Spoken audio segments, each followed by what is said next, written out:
Don't worry, this is normal. It should fix itself in just a moment. There we go. Hello there, everybody. This is General Snivy, and welcome to my new Let's Play. As soon as it loads. The title practically gave itself away on the starting screen. Fantastic.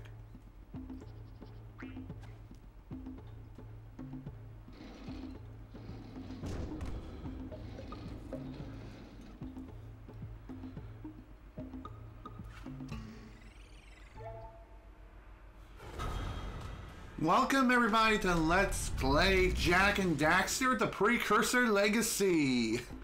Oh man. Yeah, they do, though they haven't released any software updates recently, and also if you hear that in the background, that's an airplane flying overhead, and it's loud as crap. Ah, damn. What a way to start, eh?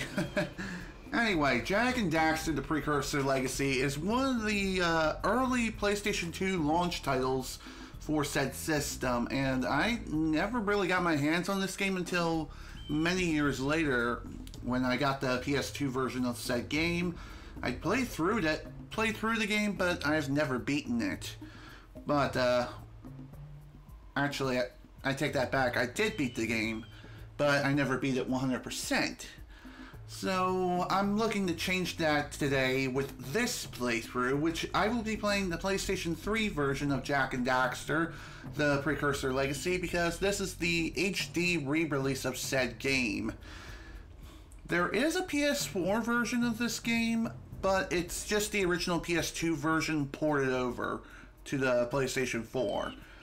So yeah, we're going to be playing the HD PS3 version today, so here we go. Let's go ahead and get started and check out the options first.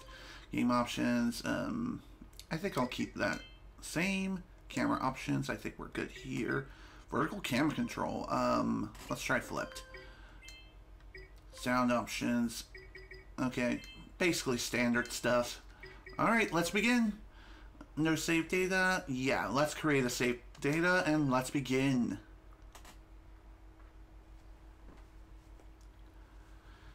Sure, it's taking a while to create save data, but here we go.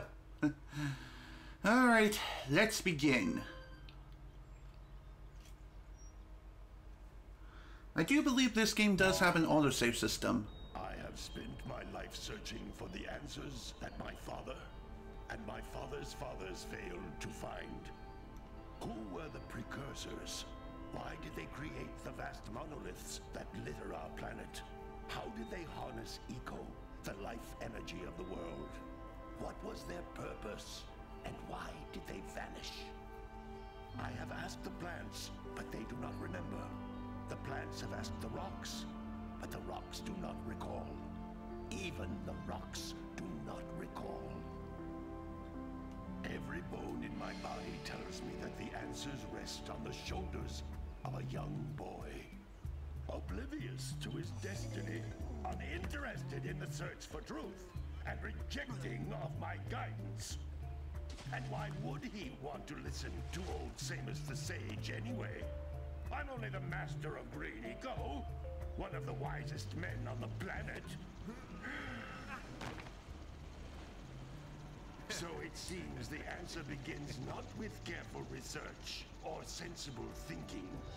Nay, as with many of fate's mysteries, it begins with but a small act of disobedience. Hey! Jak, old green stuff told us not to come here.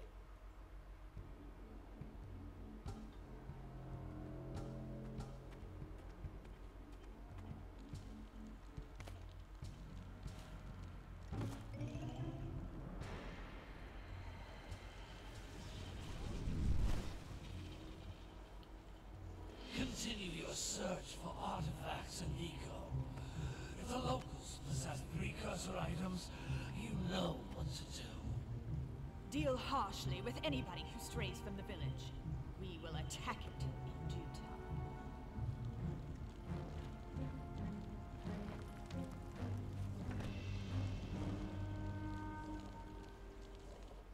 What are we doing here anyway, Jak?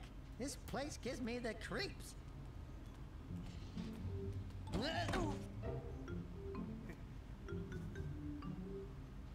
Huh? Oh, stupid precursor junk. Eek! What is that dark ooze? It sure don't look friendly. The sage yaps on about the precursors that built this place all the time. Where did they go? Why did they build this crud?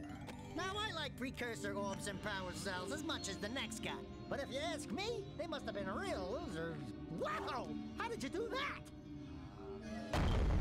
Jak, I think we're in trouble!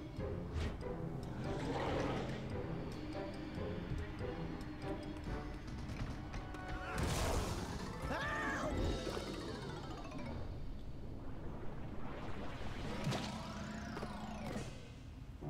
Man, that stung! I told you we shouldn't have come here, and you listened! What?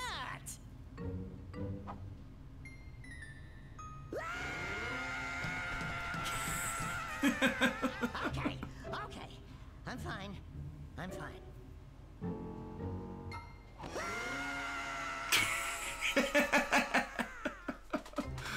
Oh. What in green tarnation do you two want? I was...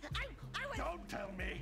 Instead of heeding my wisdom, the two of you went mucking around in the only place that I told you not to go.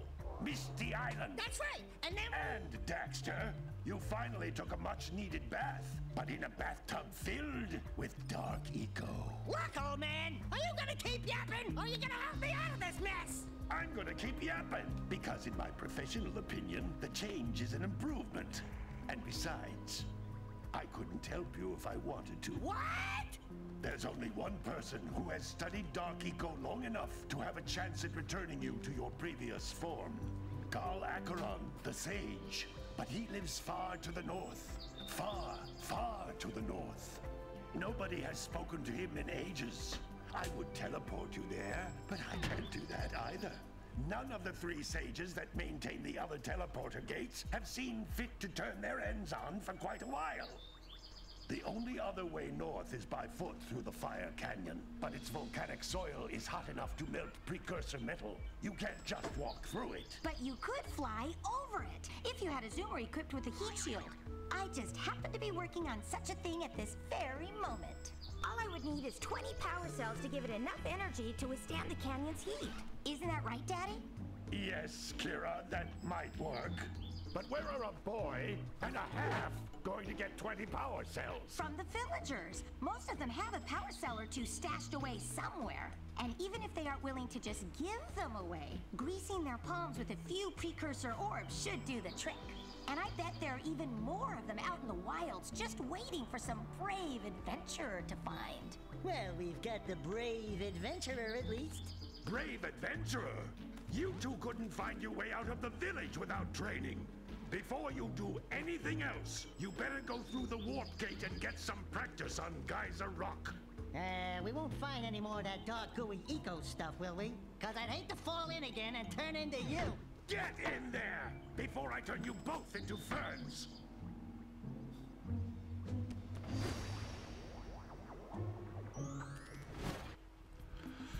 Okay. After that long cutscene, Advice is a communicator. With it, my father and I can give you advice at any time during your quest. Okay. Thank you, game, for that kind interruption. Anyway, now we can finally begin our adventure proper. And I'm going to go ahead and change the camera controls on the horizontal plane to flipped. If I don't keep hitting the wrong gosh diddly dang button. There we go. Anyway, it's been a really long time since I played Jak and Daxter, the Precursor Legacy.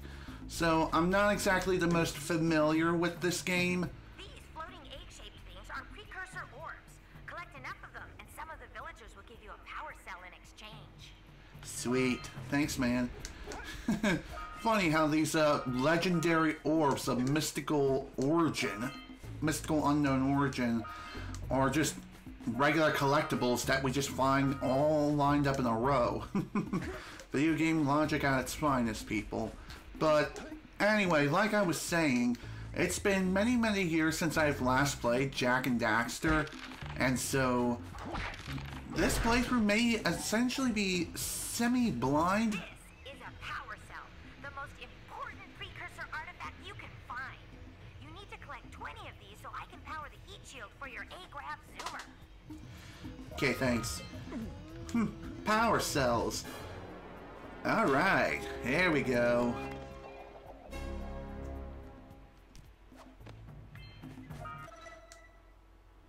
When the following icon appears, progress is being saved. Okay, thanks for the warning. And it's serious when it tells you, hey, do not turn off the system when the game is auto-saving, because if you do, there is a high chance that your save data can become corrupted, and thus you would lose space on either your PS2 memory card or even PlayStation 3's system storage. I sent 7 of them to each area to look for power cells, but the lurkers must have captured them all. Okay. I can't quite remember what these things are, and I couldn't quite hear what my girlfriend was even saying. Dang it! Well, this is what happens when I'm trying to make sure I don't have an echo on my television. But, okay. Back to what I was saying. This playthrough may kind of be blindish. That last scoutfly had a power cell. I'll bet if you collect all 7 in each area, you can find even more power cells. That's Blue Eco, which contains the energy of motion. Blue Eco allows you to run fast, break boxes, and even activate some precursor artifacts when you get near them. Ooh, hello. So, again, since I haven't played this game in so long, expect me to get lost. And it's going to be happening quite a lot throughout this adventure, but of course I will try to stick to the linear path that is laid before me. Anyway, say hello to Blue Eco. There are several different kinds of Eco out in the world. Each of them have a unique property and give Jak and Daxter a unique ability, depending on the color Eco. Eco cluster you pick up increases the time you can use its power. Alright, back to what I was saying. Depending on the color Eco, it gives Jak and Daxter a unique ability. Blue allows you to run super fast. Later on we'll find something like yellow Eco, and I think it gives us the ability to shoot fireballs from our hands. However, the Eco which we collect and find on the field is limited. Is a precursor door. It can only be opened by approaching the door while channeling Blue Eco through your body. Thanks, dude. I think there's another kind of Eco out there called Red Eco. I can't quite remember what it That's does. the Blue Eco vent. More concentrated than the floating clusters. This vent will give you a full charge of Blue Eco, letting you use it for the maximum time. Ooh, thank you. So, when it comes to Blue Eco, we get an increased movement speed for the duration of the Blue Eco. Oh, gimme. And there we go. That's power cell number 3. Good work. The Blue Eco caused the door to open. With Blue Eco, you can breathe energy into all kinds of precursor artifacts that have lain dormant for years. Thank you, dude. Anyway, on to the next thing. Those little green balls of energy on the ground are a type of Eco. Pick up 50 small green Ecos or 1 big green one to increase your health. Alright. Thank you, dude. Once again, back to what I was saying. Oh, yeah. The green Eco is another kind of Eco. And this is definitely the most common Eco color that you will find. The green Eco restores your health, and if you collect enough Eco... Then jump again in the air to reach even higher ledges. Okay. Okay, come on. There we go. And another power cell for me. If you couldn't tell, I'm just simply not familiar with this game whatsoever. It's been so long since I've last played that that's not even funny. Alright, let me make sure. Yep, I got all the power cells, so that's good. We're done here. Let's head back to the Green Sage's hut. Thank you.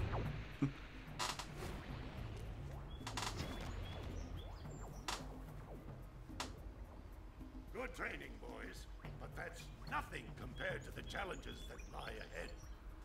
Then no problem. We got the moves, eh, Jak? We'd love to stay and chat, Big Green, but we're, itching to get on with our adventures. Fine, fine. Adventure away, then. And while you're out adventuring, why don't you make yourself useful? My darn green eco-collectors are clogged up again. Head out to the far side of the beach and clear them out, why don't you? Follow the lamps. They'll take you right there.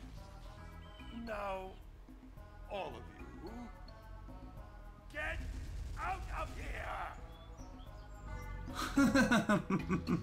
That's another thing I really love about this game, is that it is really hilarious. Also, this game is littered with Easter eggs, mostly to do with Crash Bandicoot. Because you see that plant there? That is a plant from Crash Bandicoot 2 Cortex Strikes Back. By the way, the Insane Trilogy is available on PS4 right now, but it is coming to PC as well as Nintendo Switch and Xbox One relatively soon. Anyway, most areas that we're going to be visiting won't have the easy 4 power cells. Instead, there's going to be 6 power cells to say the very least. At least 6 power cells per area is what we can expect to find with each and every area which we explore. Hey, baby. What do you say you and I go cruising on this A-Grav Zoomer? Rule number 1, I don't date animals. Ah, you don't know what you're missing. Listen, if you need something to keep you busy, my father always talked about an ancient precursor pipeline hidden deep underground. Some of these pipes end in vents from which eco flows freely, and some have been capped off so that the eco is sealed back. There must be a way to turn the capped vents on. I traced part of the pipeline back to the Forbidden Temple. Maybe you should look there for some type of switch. Well, thanks, dude. Thank you for the information. We'll be sure to keep a lookout for those eco geysers and unseal them as we come across them. So, like I said, this playthrough may be more or less one-eyed open. It's a semi-blind playthrough, to be quite honest, though I'm not going to be labeling it as such. Hey! It looks like scout flies are always in red boxes. Thank you. So those are what those things are called. They're called scout flies. There's 7 of them in each area that we visit. And once you collect all 7, you will get your hands on another power core.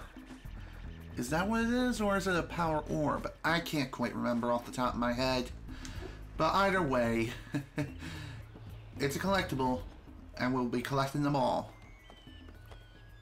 Hello, dude. My, what a horribly sick little bird.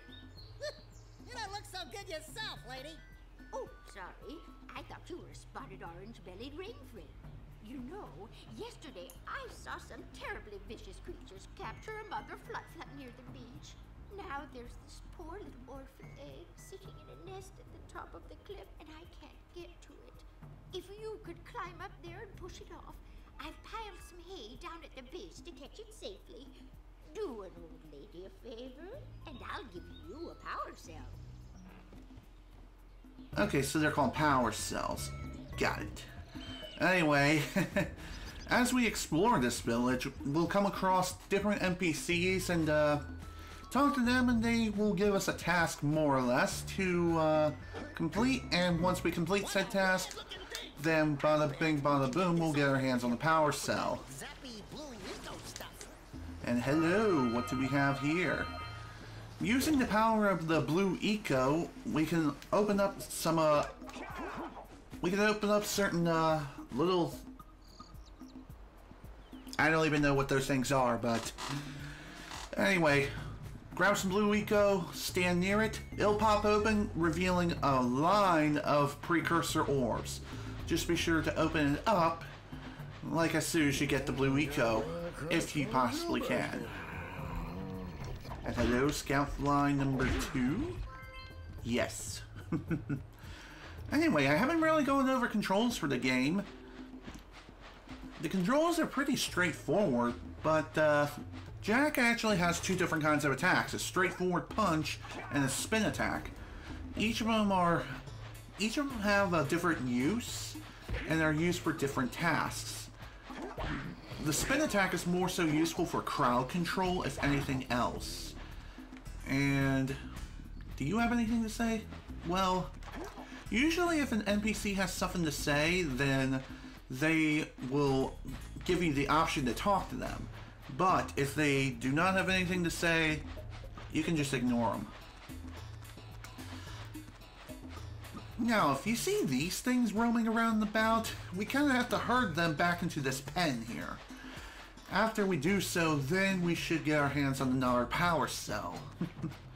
Seems like a very simple task. And in all honesty, it is. It's just kind of time consuming. Though, thankfully, all the animals that you're looking for, all these guys, they're all located within a very small area, and it's easy to herd them into the pen.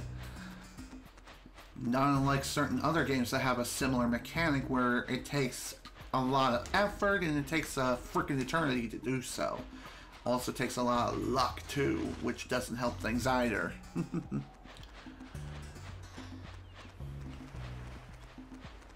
Anyway, the punch attack and the spin attack aren't the only things that you can do with Jak and Daxter. If you hold R1 and then jump into the air, you can do a high jump. There we go. Finally got you in there, you little jerk. That lazy farmer owes us a power cell. Let's go talk to him. Ah, well done, my boy. You actually got those flea bags back into the pen. Now I can sleep in peace. Take this power cell for your trouble. Thanks, dude. Thank you for the power cell. Another one added to the collection. I can't quite remember how many power cells there are in the game, but if I have to guess, there's 100 power cells in total throughout the entirety of this adventure. And fun fact, if you couldn't tell, I am not familiar with this game at all. I'm more so familiar with Jak 3 out of the entire trilogy. And funny enough, the first Jak and Daxter game I played was definitely this one, but I played this the least number of times. I think I've only played through it once and didn't really bother to play it again after. Which is kind of sad if you think about it. But anyway, the game I'm most familiar with, though, is definitely Jak 3, which, in my honest opinion, is the best in the entire original trilogy. And no, Lost Frontier does not count. Because it wasn't developed by Naughty Dog. It does not count. It is not canon. Bite me.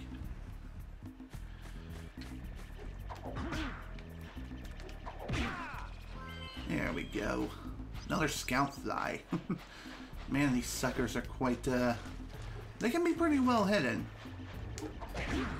So keep your eyes out for these suckers. They can be hiding in places you'd least expect. Also, Jak and Daxter can swim in this game, but a lot of places, if you swim out too far offshore,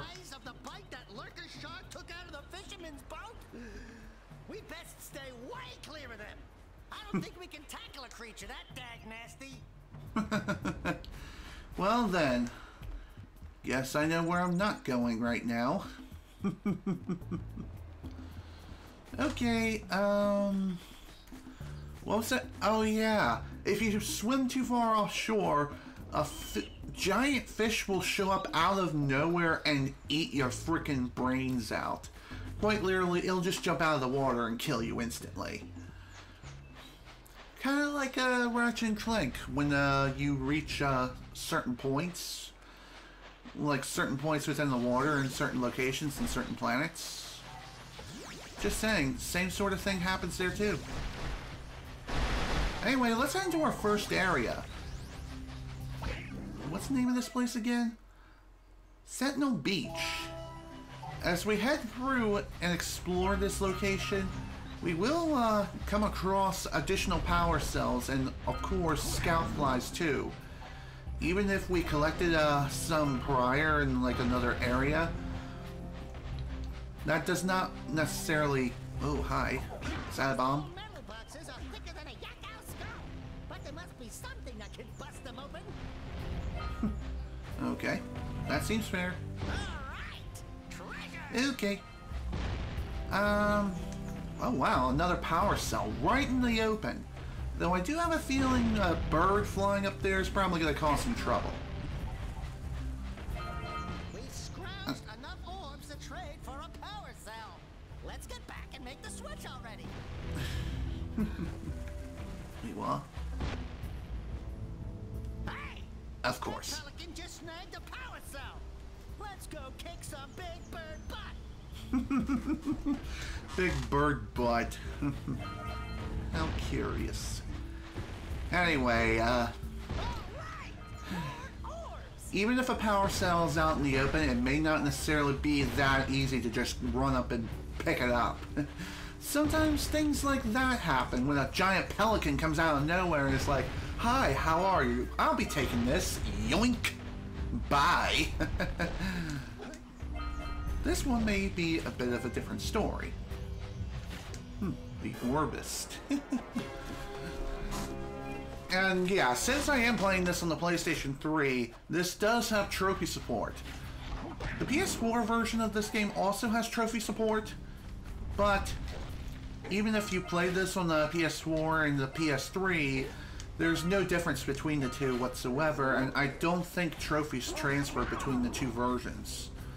So it's kind of like Kingdom Hearts and HD collections between PS3 and PS4, where trophies do not transfer between the two different versions. Why is this? I have no idea. Anyway, one other way to enhance your mobility in this game is to do a rolling dash and then jump. This will execute a long jump. Long jumps, how they work, they can cover some serious ground, and speedrunners use this to really get around and about at the speed of sound. Granted, you have to be running in order to get the long jump to initiate. Also, the green eco, collect 50 of them to restore one part of your life. You technically have 4 hits with 50 withholding the maximum number of green eco, which is 50. After you collect 50, you can restore 1 piece of your life. But if you run into a green eco geyser, your health is fully restored no matter what. Once you take a hit, you lose those 50 green eco. Well, I see that you two have finally decided to unblock my collectors. I would offer my congratulations, but you have so much to do, I won't waste your time. By the way, if things don't work out, Daxter could always get a job controlling the village rat problem.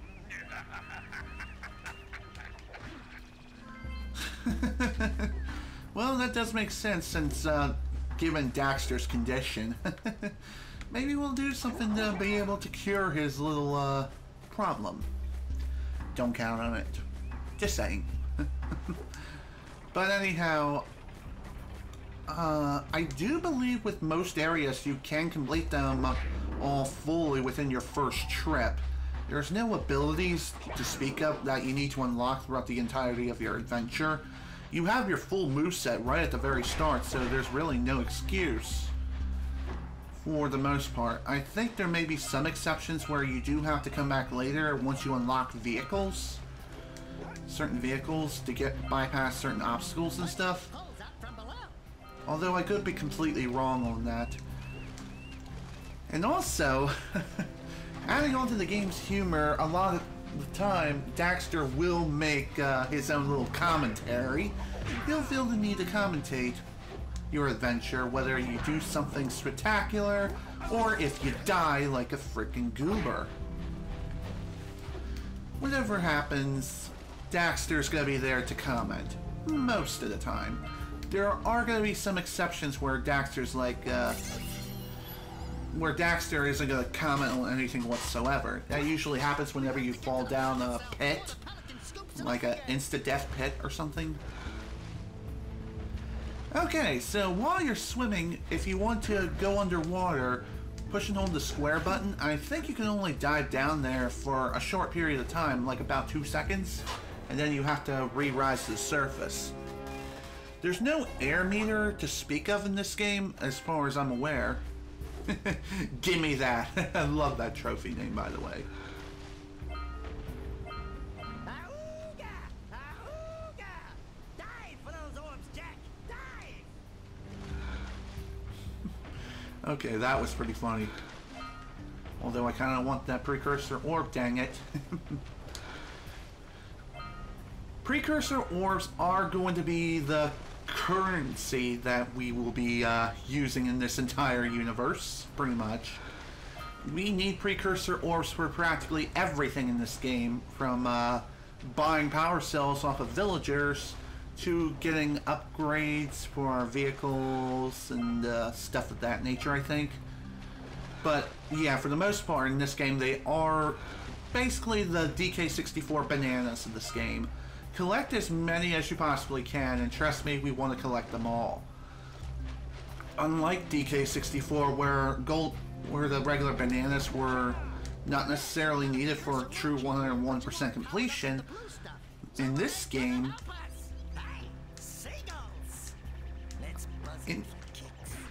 you done? Okay, good. Back to what I was saying.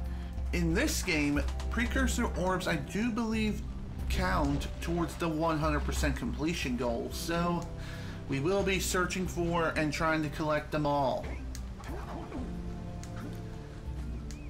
One advanced technique that you can really use to gain some extra distance while in the air, other than your regular double jump, is to spin while in the air. To do this, just jump into the air with either a single or double jump, and then just hit the circle button. And there you can gain some extra distance that way. Oh, hi there. Screw you. Are you near the egg yet? That's it. Just a little further. All right, that wasn't gentle. Good job. Now meet me down here by the egg. Okay, sure. Sorry, I kind of cracked your egg. Oh my. I hope the poor dear's okay. Here's a power cell for your valor. Oh my! It hatched! Oh, how cute! Look, isn't that cute? It thinks you're its mama. Ah! I'm not your mom! You see any feathers here? Oh, love at first sight. Oh. Listen, boys. I'll take this little chick back to the village with me and work with the sage to take care of her. Okay! Well, with that, we gained a new friend. Sweet. Well, that particular friend will show up in certain locations when you find him. And when you find him, you can ride him to many different places. And he'll allow you to traverse certain obstacles in which you otherwise would not be able to traverse yourself. So that is awesome. Although we can't really find oh, of course, jerk. one thing worth noting is that there's no real penalty for dying whatsoever. If you die, well then you just respawn at the previous checkpoint. Not that big of a deal. And usually the checkpoints are a little... they're not even indicated and are invisible, so you kind of have to pray that you don't run into death too often, because you'll be going back quite often if you die too often. Nobody wants that, that's for sure. But again, other than just going back to a previous checkpoint, it's not that big of a loss whatsoever. Really, it's nothing. There we go.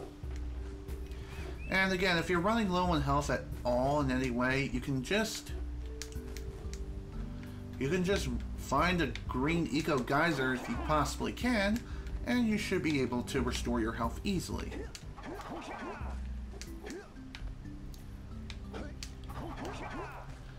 Dang it. Still can't get up there yet somehow.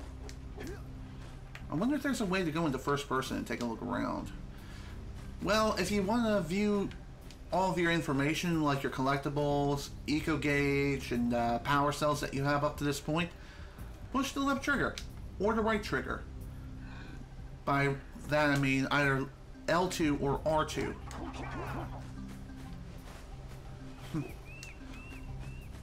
So if you want to roll around at the speed of sound, L1 or R1 can actually work out for you. So whatever floats your boat. Both methods work ever so flawlessly. Hi there.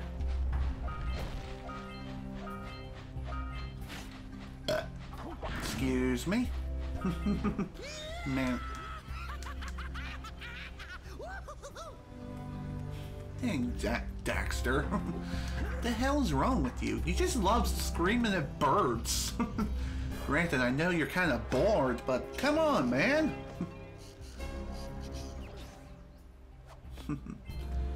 Here's a little fun fact for you. Apparently in the Japanese version of Jak and Daxter, they added a scream every time Jak picks up a power cell. Like, why? Why? Why is there a random scream? Like,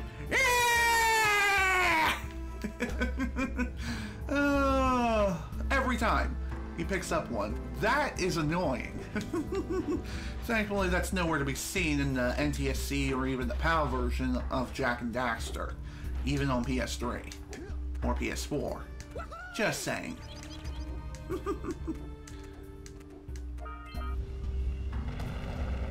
Oh my, what do we have here?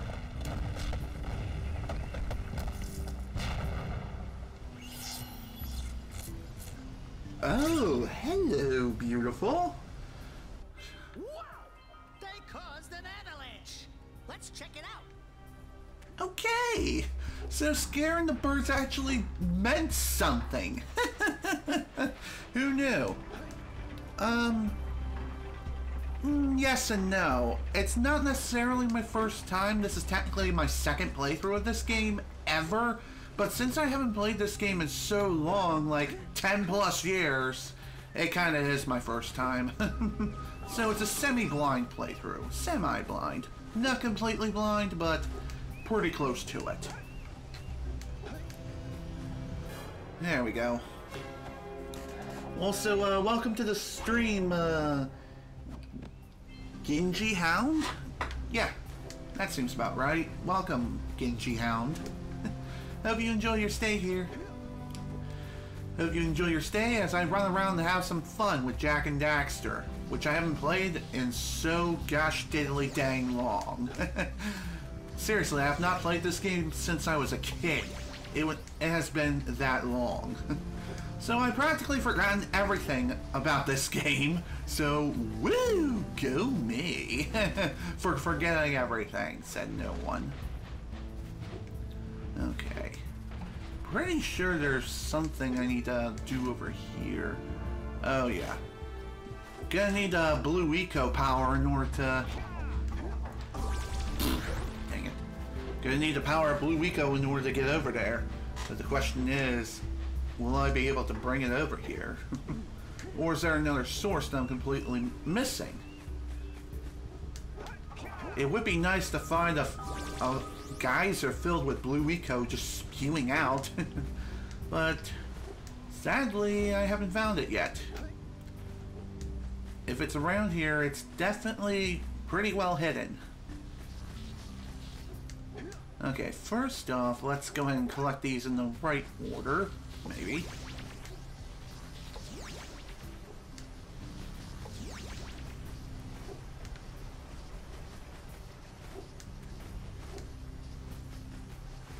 I wonder if it's faster to just run on foot versus just rolling around.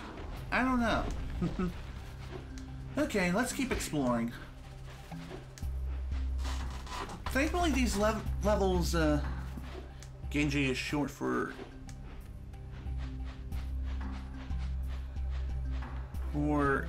Jinger. Oh, you're welcome.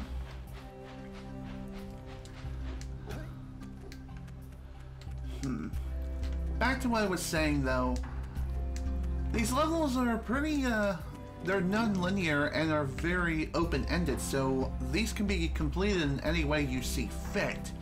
Speedrunners utilize basically any means necessary to get through the game and complete the game as fast as possible. And that usually involves a lot of glitches.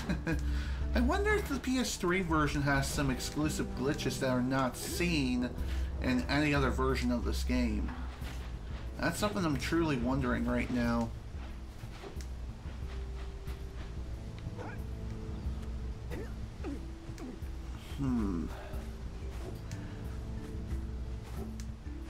There's gotta be a blue geyser around here somewhere. If not a geyser, there's gotta be something else here that I'm completely missing.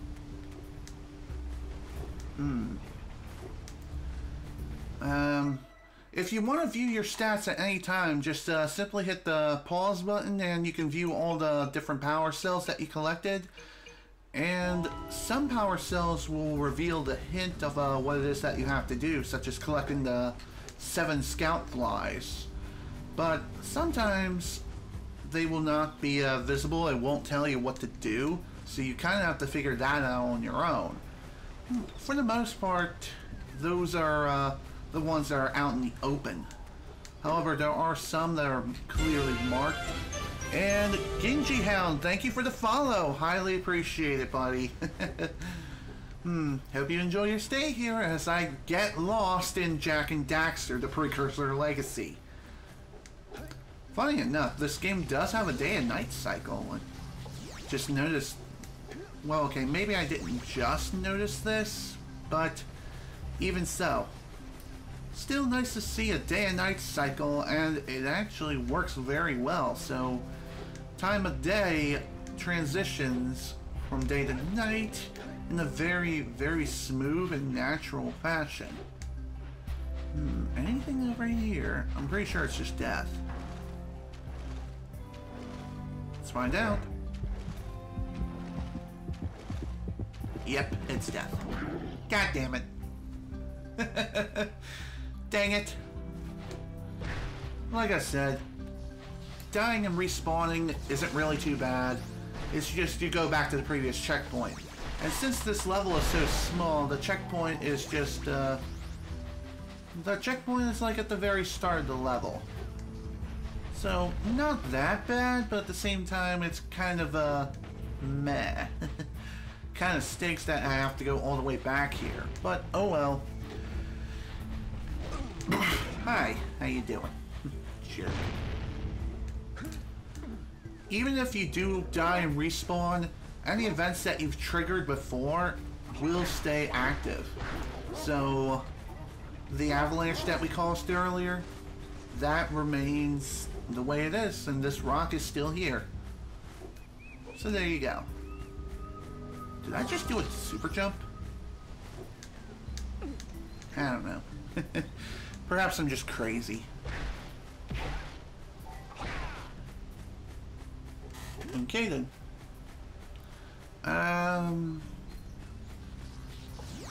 Whoop. Okay, I guess one thing that doesn't stay are the power cell. I mean, not the power cells. blue eco cells that you found before, they'll be placed back into their boxes, which kind of sucks. Also, another thing that's kind of annoying to deal with is the fact that enemies respawn constantly. Like, seriously, they respawn so often that it's not even funny. How often exactly? Like about 3 seconds after they die. So in that sense, it's almost like Ghostbusters on the Sega Master System. Not that I played the game, but still.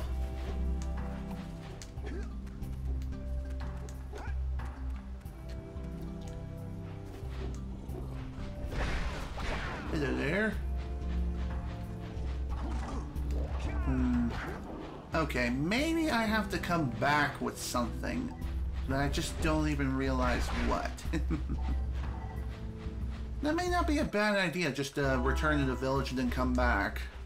Because, obviously, I need to find a way to get the blue eco over here. Oh, here's some precursor orbs I missed. Oops. By the way, if you want to stay underwater, you do have to hold the square button.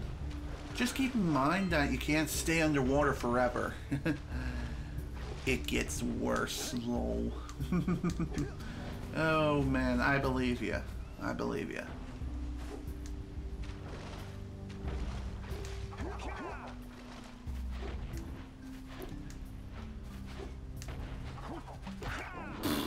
Hi there.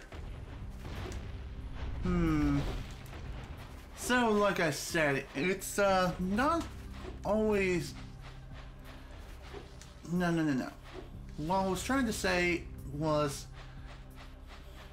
sometimes it's a good idea just to go back to the village and figure out what it is that you have to do from there in order to figure out how to complete a certain objective. And hello, we haven't met you yet. No, don't tell me that you two have problems as well. First I hear of monster sightings near the village, and now this. See those gears up there, boys? See them? See how they're not moving? That means our village has no power.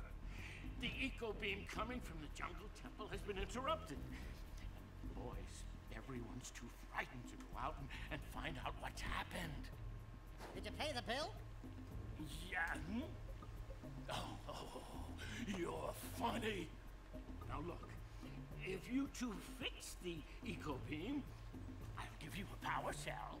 Oh, and another thing, if by any chance you're interested in making a contribution to my re-election campaign, I might be willing to part with yet another power cell.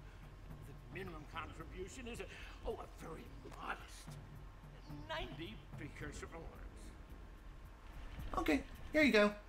So, you want to make a contribution? Good. A sizable one, I hope. Yeah. Oh, it is a sizable contribution. I just hope this power cell adequately represents my gratitude. Thanks, dude. Thanks to the power cell. Although 90 precursor orbs just for a power cell was a pretty expensive investment just for that. But trust me, it's gonna get more and more expensive as time goes on. Back already? And without fixing the eco beams? Your village needs you, boys. Okay. I'll fix your frickin' windmill, I guess. That's what it is. Question is though, how do I go about doing it? Pretty sure I have to do something when it comes to... Wait, I can't jump through the window? That stinks. Okay. Wait.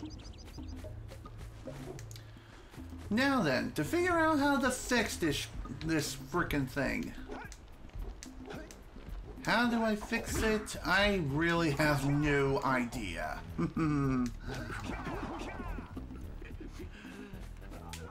Something's definitely broken somewhere.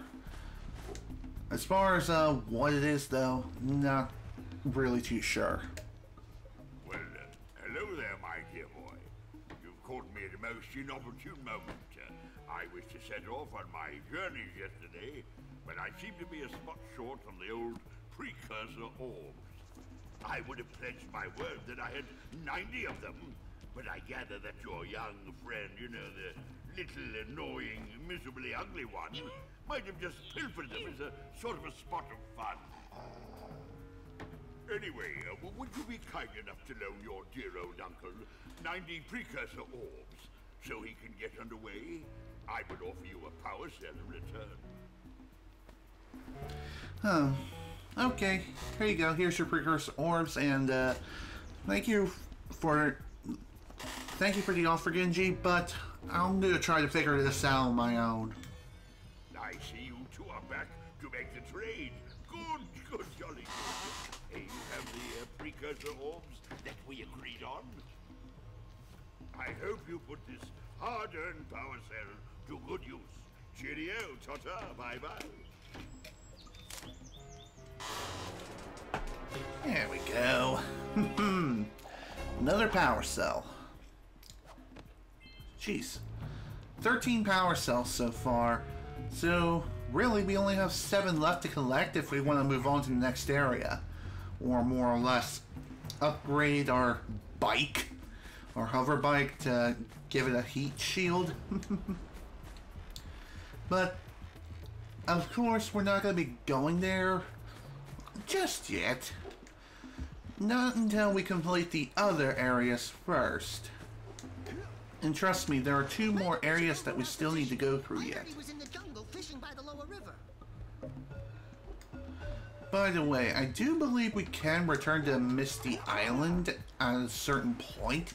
I think after we explore the 2 levels that are initially available to us on offer. But for right now, though, we can't really go there as of yet. We will later, that's for sure. And trust me, it's going to be a fun time getting there. One thing I really do love about Jak and Daxter is that all the levels are interconnected, and very rarely you'll run into a loading screen. That funky sculpture sitting on the rocks over there.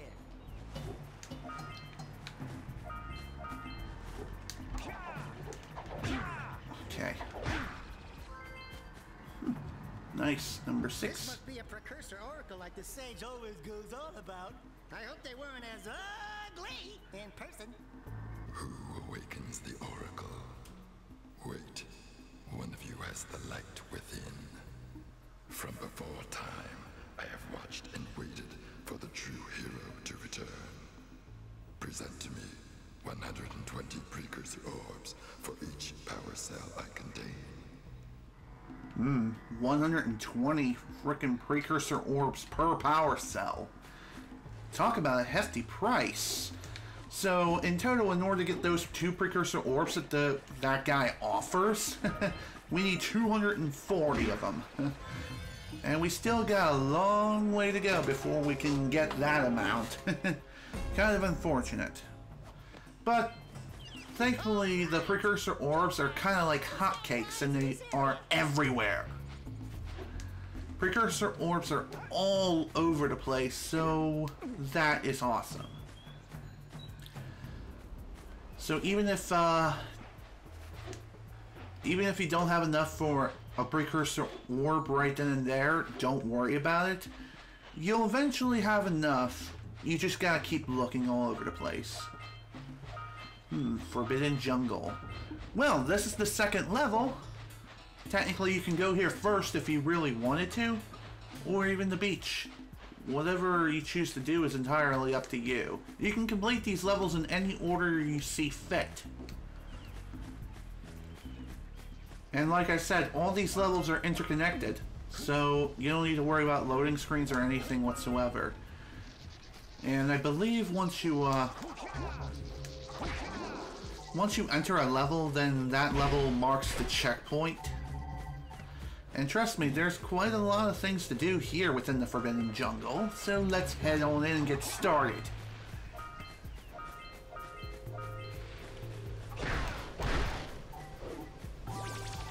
There we go. As for what that thorn does, I think if we... Okay, never mind. I was thinking if we whacked it, then we would get hurt. Which is definitely something you really do not want. Especially considering the fact that Jak and Daxter are quite frail and can only take up to 4 hits maximum. And most of the time, you're basically stuck with like 3 hits. And after you lose all your health, you will die. And nobody wants that. Nobody wants to put down their life insurance claim, now do they? Oh, hello. Of course. There is one thing I really am not a fan of this game, and that is the camera. Sometimes it can be a bit finicky. Oh, of course. You see those weirdly shaped boxes that kind of look like TNT or something, or nuclear waste? Don't touch them boxes. They contain dark eco and it can hurt you. And usually it takes one chunk of your life away, which kind of stinks. But, oh well. That's totally fine.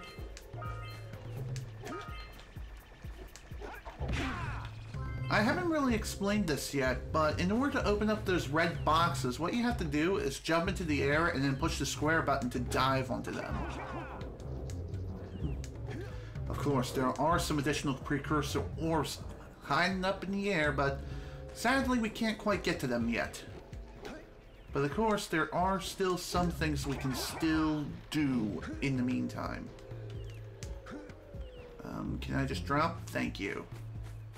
Kind of wanted to collect these, and I think there's a task or two that we can do here. Hello, Scoutfly. How are you? Whoop.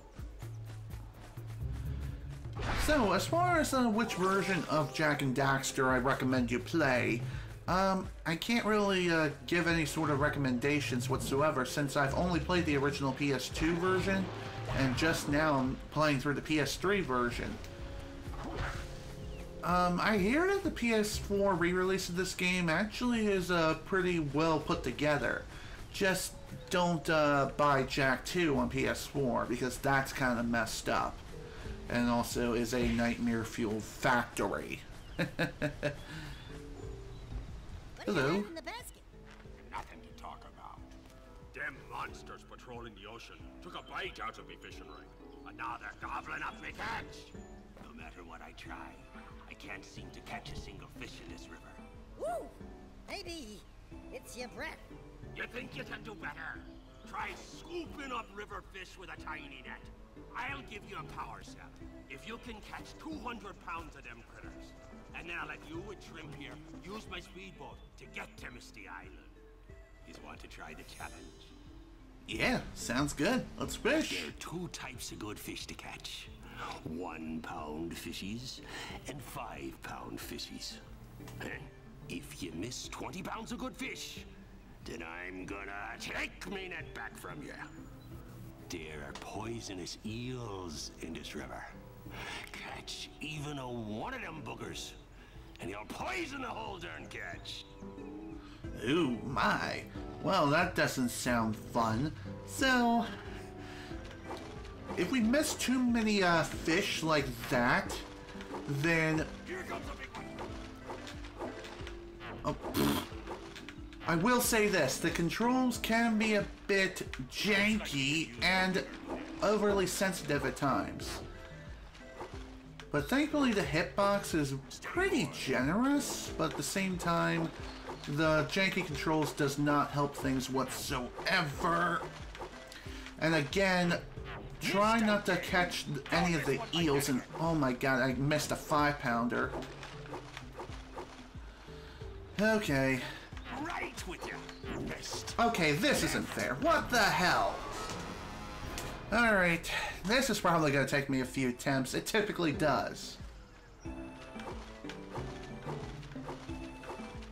It starts off pretty slow, but it will get faster as time goes on and you catch more and more fish. And again, if you catch a poisonous eel, then the game is instantly over. And you might as well consider that a game over if you miss a 5-pounder.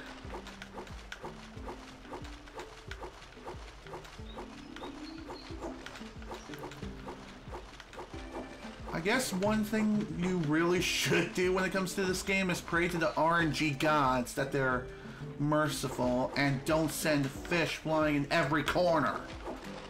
Especially the 5-pounders. Because you just can't swing the net fast enough to catch those bastards.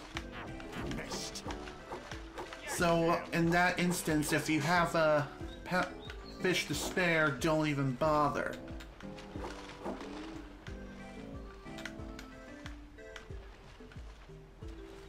Thankfully, if you just let one of the eels pass under the bridge without catching it, you won't lose any points, but... Crap. Damn it! So close at 145. Jesus. Here we go again. Once more with feeling now. Hopefully I won't screw up in the beginning. Again.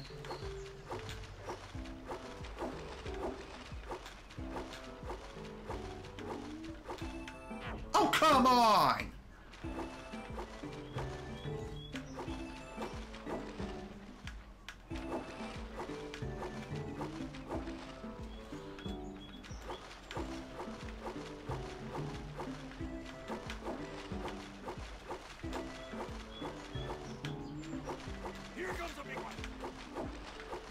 Yeah, a little late there, buddy. Steady, boy.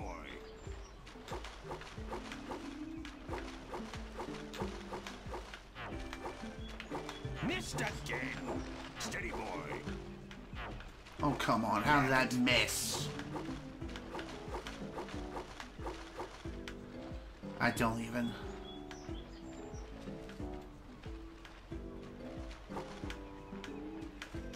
Damn it!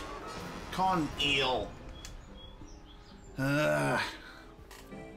Sometimes the generous hitboxes can backfire on you. And if that happens, well, again, you're screwed.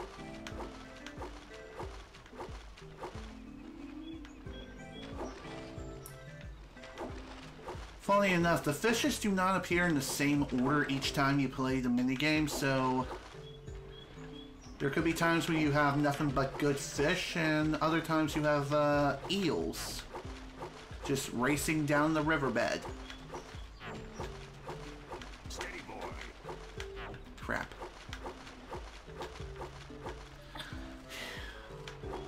Here comes a big one. If you have to prioritize fish, prioritize the big ones as they race down the river.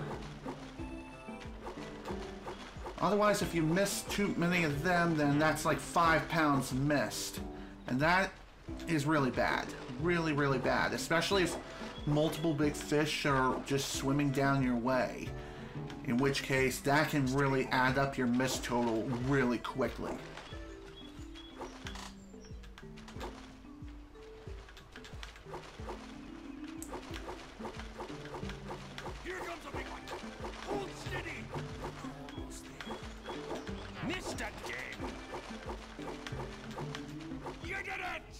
All right. Pounds of fish. Not bad for a couple of landlubbers. Here's the power cell I promised, and you can use my boat at the village dock whenever you like. Phew. Damn. Well, at least that was only 4 attempts, so not a big deal.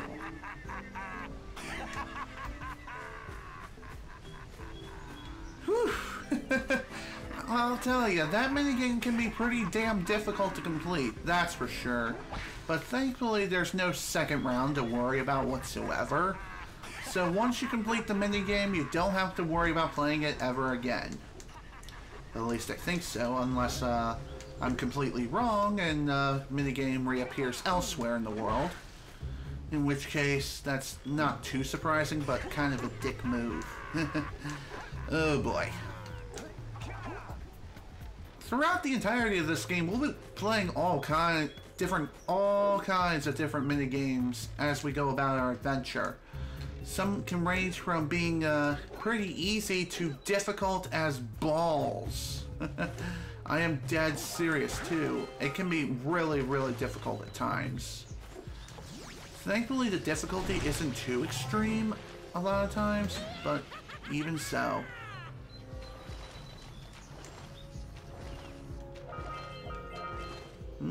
Hello. A power cell out in the open. Hell yeah! I'll gladly take that to the bank. And that makes number 16. 16 down, and we just only have 4 more to go before we can proceed to the fire canyon. But of course I'm not going to be going there yet. We still got a lot of work to do. And also, while you have the blue eco active, you will attract any precursor orbs that are in the near vicinity of your character model. So, yeah, you can really attract some, you can attract basically anything, any magnetic object right near you. And, hello. Those blue eco pads function as jump pads. So what does that mean exactly? Well, if you happen to jump on them, like on the very middle of them, and then jump, you'll gain a super jump. In which case, you'll jump really, really high into the air. The height is predetermined though, so that's something to keep in mind.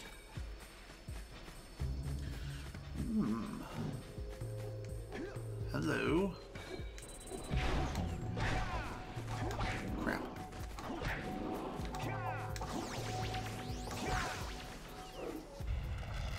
Hello.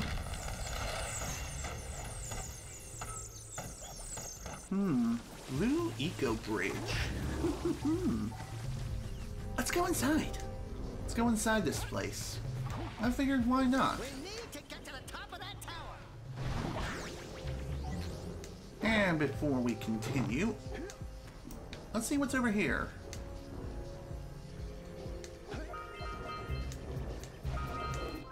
Awesome, another scout fly. I believe it is possible to just continue to make your way through that temple after grabbing that scout fly, but for casual players and really first-time players in general, like me, you might have a bit of a hard time going through and grabbing both of those objects, so you kind of have to refill on your blue eco in order to continue your ascent. And of course, these platforms only activate when you have blue eco active, so that is something to keep in mind. Once again, you gotta move fast in order to get through these. Parts. Thankfully, it is pretty easy to do so, but it's also easy to slip off like that. And again, if you fall from too great of a height, you will receive damage. And depending on the height, it could kill you, or you may still be fine. Oh my god, are you serious? Okay. I'm cool with that. At least I was still able to get up, no matter what. That's the thing about Jak and Daxter. Sometimes the controls can be a bit on the slippery side.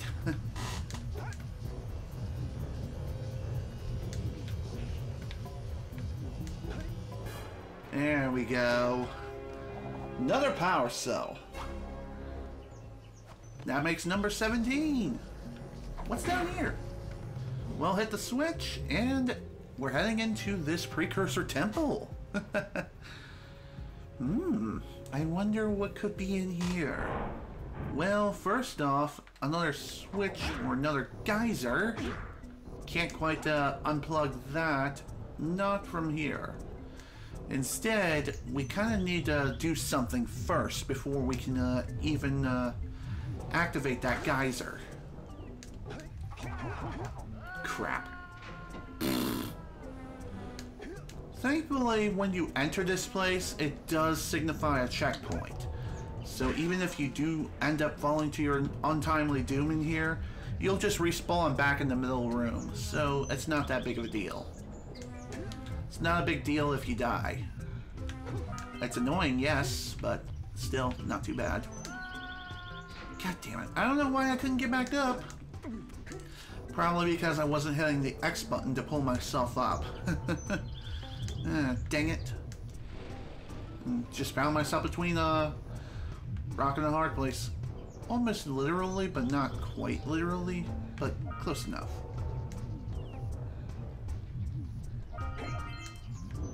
I'm not too sure how many precursor orbs there are out in the world. I believe if we, here we go. When you're on the pause screen, you can push a corresponding button to figure out what it is that you want to look at. By default, it shows you your power cells that you need to search for. And if you want to view how many precursor orbs there are in that level, you can push the X button. In this level, there's 150. And for Sentinel Beach, there's 150 as well. Sandover Village, there's just 50. And Fire Canyon is 50 as well. Okay.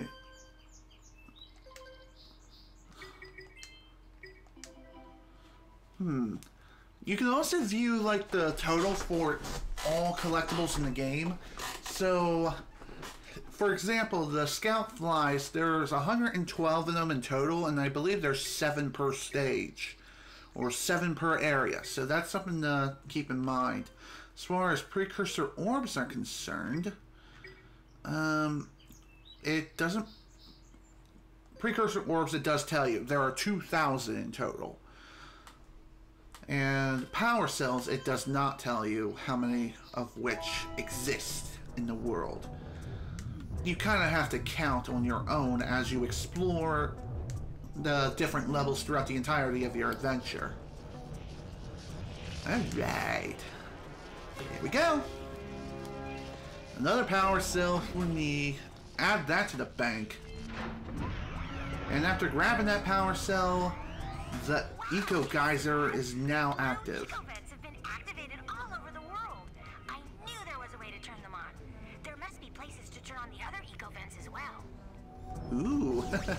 So it's active throughout the entirety of the world. That is sweet.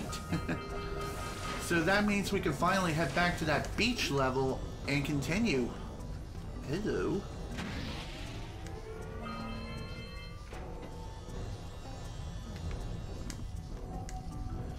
So even if we would die here, if for some odd reason we die here, the eco generator will still be active. So that is awesome.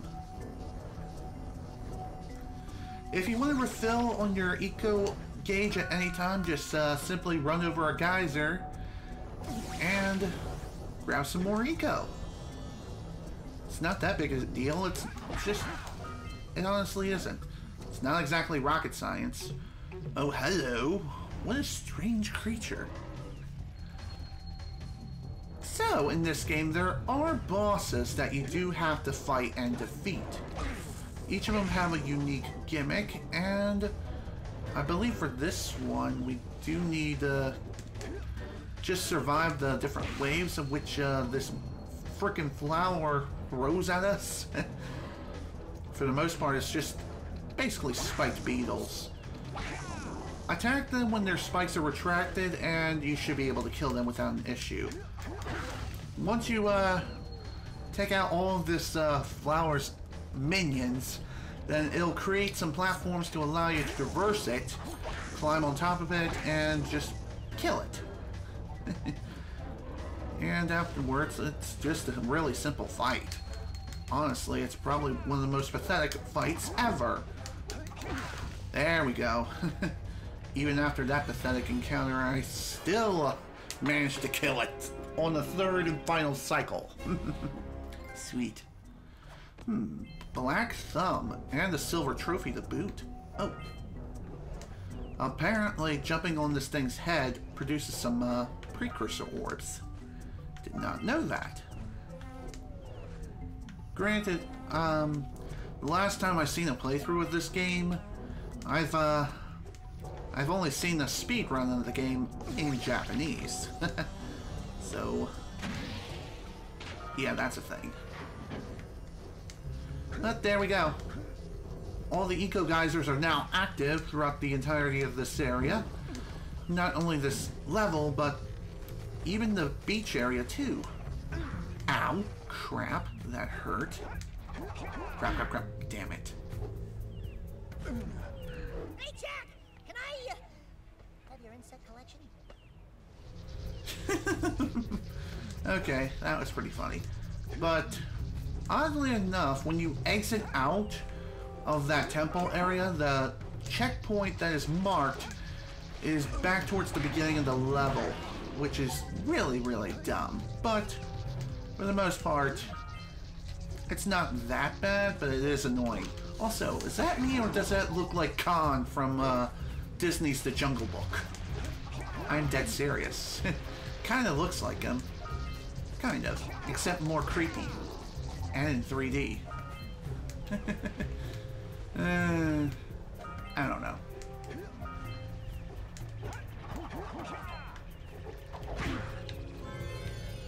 And there we go. All 7 scout flies collected, and another power cell. And that makes 20, folks. We can now finally head to the fire canyon if we really want to, but again, not going to worry about that right now. Instead, I'm going to die. While you're down there, could you rub my feet? I will say this, at least this game is humorous when it comes to the death quotes for Daxter. I mean, seriously, they are pretty hilarious if you think about it. So, at least it's not all bad. It's annoying, yes, but still, not all bad.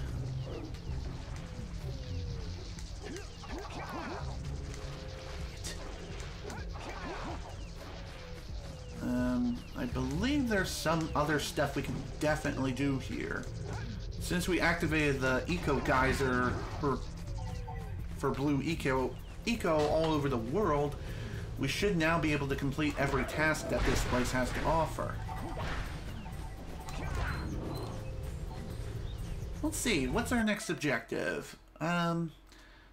Just unlock the eco beam, and there's another one that is not really revealed to us, but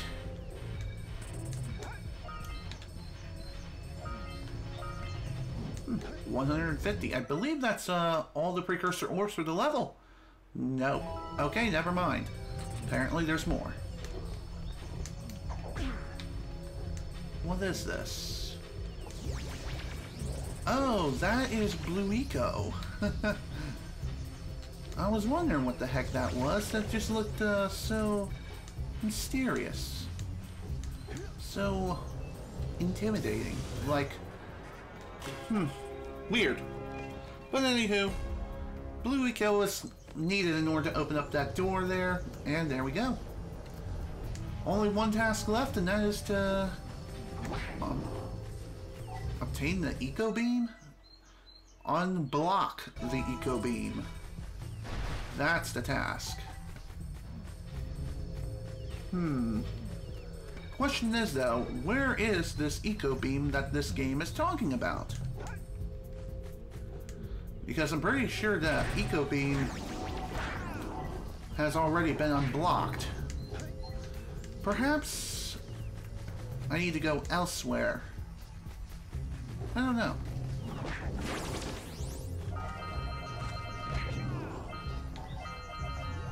There we go. That's all the precursor orbs for the level. Thankfully the game tells you when you've collected all of something. It tells you, hey, well done! You collected all the collectibles for said location. Hooray! Ow. Screw you, fish. Stupid fish. I want to fry it. Fry it in a deep fryer. Okay.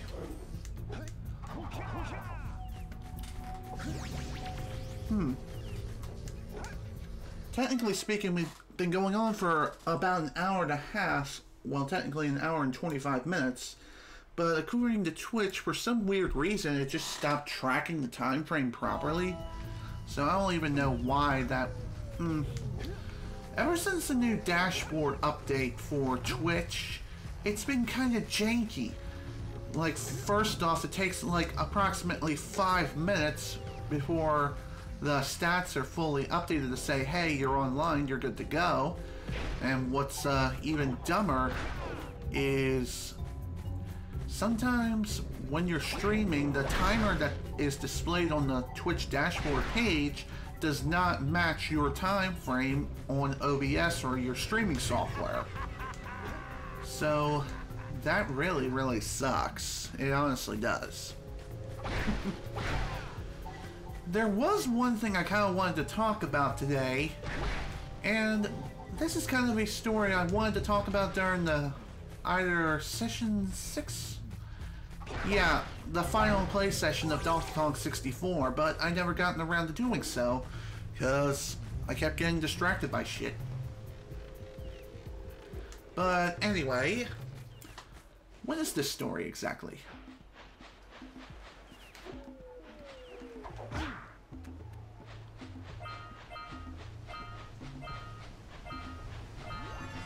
Alright! Sandover Village's precursor orbs have all been collected. That's sweet. Those are probably those, eco thing that I need to unblock yet. That's probably what it's talking about. I don't know. Your guess is as good as mine at this point. Yeah, unblock the eco beam. And right now we're at 20% game completion? Wow! If I can keep up this pace, I may be able to finish the adventure relatively quickly. So in other words, this may be a really short game. Highly doubt it though. It may be easy at first, but it will get more and more difficult as time goes on. That's for sure. I may head back into the temple just to see if there's really something else that I missed in there. I really am trying to figure out what the heck it is I have to do in order to unlock the eco beam. Unblock the eco beam. Does it have something to do with this machine here? Or is it something else entirely? Again, I really wish there was like a look around option, like in first person.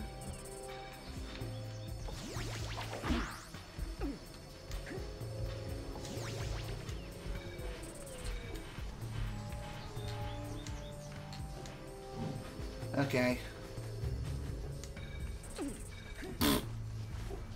I always do that. I seem to always misjudge my distance. Funny enough, I typically don't have a problem with depth perception, but sometimes it can be a bit of a pain. Anyway,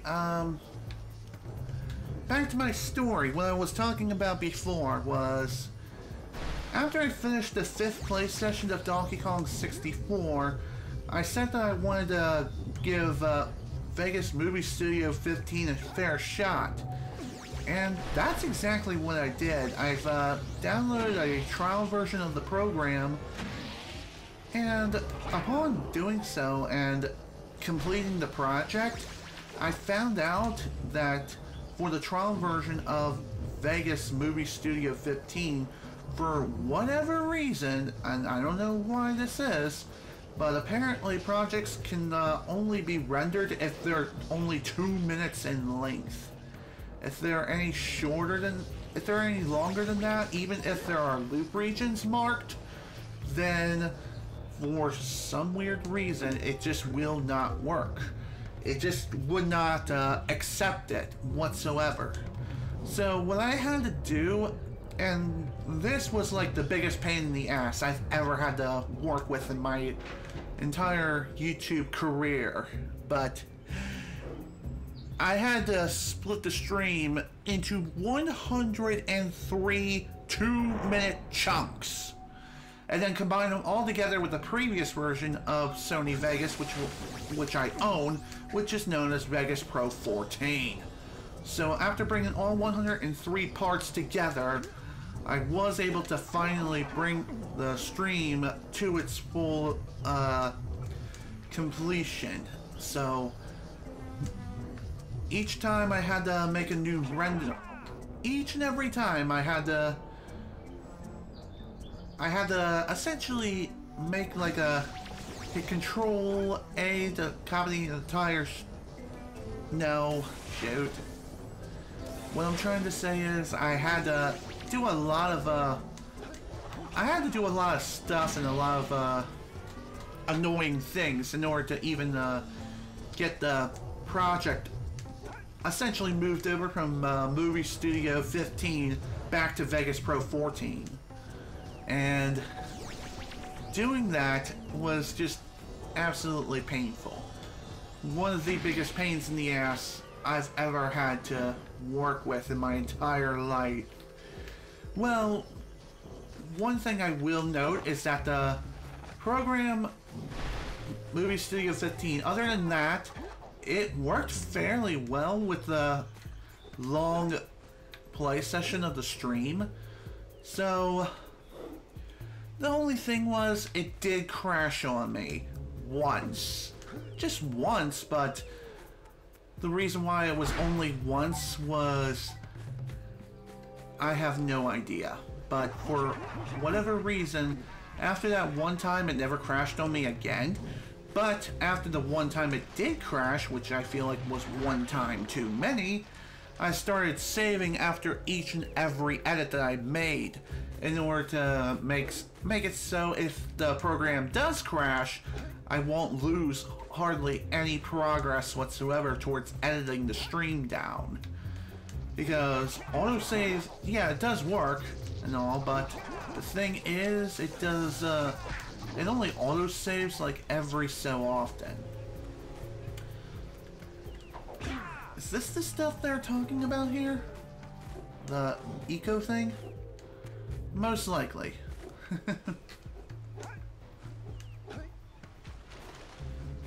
Perhaps I need to bring the blue eco towards one of those switches or something? I have no idea at this point. Your guess is as good as mine.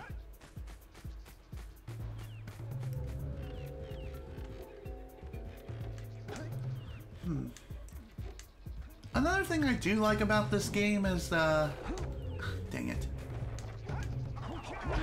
God damn it, I knew it. I knew I was gonna die there too. Okay, that was pretty funny. For one, because of the dialogue, and two, Daxter was clipping through the environment. Collision detection, what's that?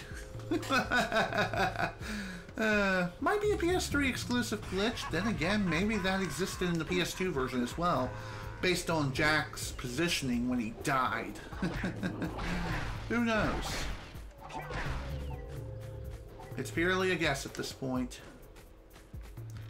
And I know I've been running around this level for quite some time, like a headless chicken. And again, I apologize, but again, since it's been so long since I've last played this, god damn it, I can't quite remember what it is I have to do in order to get the last power cell that's in this place. Damn it. Jerk.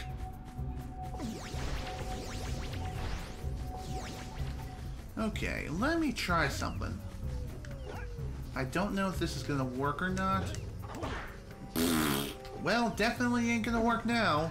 Well, better you than me. I don't even know what he said. But it was pretty funny that once again Jak Daxter was clipping through the rock. Glitches. The visual glitches are really hilarious. They can be hilarious and produce some unexpected results. And sometimes they can be annoying. Annoying nuisances and game breaking. But the visual ones are usually the best ones because it's just that, they're visual. Nothing to worry about there whatsoever. Damn it. I always get hit by those stupid spinning logs. I always get hit by both of them. What the hell?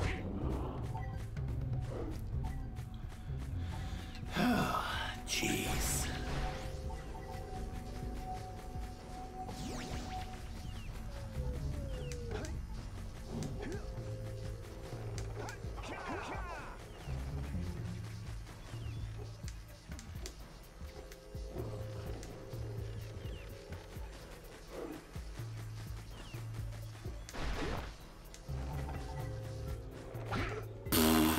Dang it.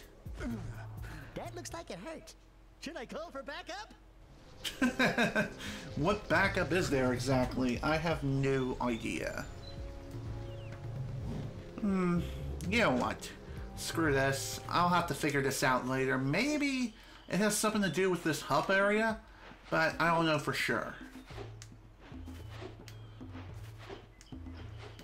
Maybe after completing a certain task in a different level. Good. You've collected enough power cells to fuel my heat shield. Meet me by the entrance to the fire canyon by climbing the cliff behind the farmer's house. Bring the power cells, and hurry. My father says he's seen more lurkers around. Oh dear, that doesn't sound good. But like I said, we're not going to be worrying about the fire canyon yet because there's still 2 more levels to explore, one of which we need to finish. Now that the... Oh, hello, who are you? Oh, so that's the look around function. Push triangle to activate it. Hey! Little furry dude! Oh, I thought for a moment you were my muse. Your what? Haven't you ever seen a muse before? It's a little glowing squirrel about your size, full of spunk, and crazy as a lark. Oh, I get it. Like a sidekick. As a matter of fact, without my muse, I just can't sculpt. But with her around, I see beauty in everything, you know? Right now, I couldn't chisel my way out of a box. I think she ran away to that misty island. I just hope she's all right. It's worth a power cell if you bring her back to me. Wait a minute. We are not going back to Misty Island. Are we? Yes. Yes, we are. We're going to be going back there. Though not right now, we are going to be going back there sometime in the very near future.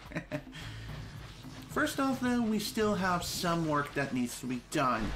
So let's return to this here beach and let's get to it. Now that we activated those ether geysers back in the Forbidden Jungle, we should, in theory, activate the other eco geysers that are just spewing out and about right around here. And it looks like a big fat yes. Hell yeah! So, like I was saying before, if you are unable to complete a certain task at the very start, don't worry about it, like on your first trip. Just complete what you can, and if you need to come back later, there's no shame in doing so. Coming back later is honestly not a bad idea. It really isn't.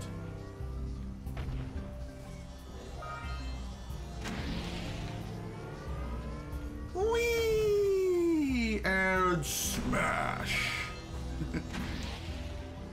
Okay. Ooh, let's use the cannon to blow things up. Okay. That was easy. Kind of ashamed I got hit, but oh well. I'm totally okay with that. 22 power cells. Still got a ways to go, that's for sure. Oh, hello. Now we can have some fun with this here cannon. Want to know how to fire it? Just aim and then just push the X button to fire. The range on the cannon though is limited. And I believe if you hold the fire button down longer, you can fire it even further than you can normally. If the cannonball lands in the water, then I believe it's just instantly diffused. Now you may be wondering, what should we do with this thing? How are we going to use it? Well, that's what we're going to find out right now. It doesn't look like there's really much of anything we need to shoot it with. Except that metal box there that I forgot about picking up. So that's really the reason why you would want to use this cannon. So if you missed any metal boxes with enemies manning the cannon, then you should be perfectly fine with manning it yourself and using it to its fullest power. Oh shoot.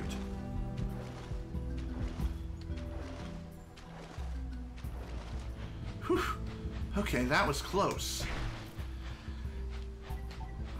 You know you'll be chased by that giant death-defying fish. The giant fish that looks like Big Bertha.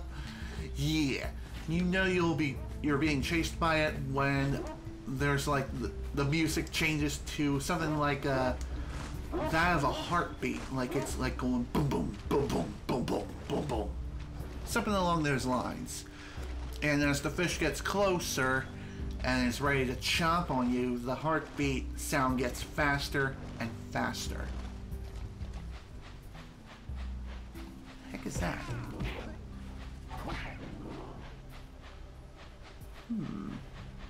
It looks kind of suspicious. Oh, jerk. Get out of here.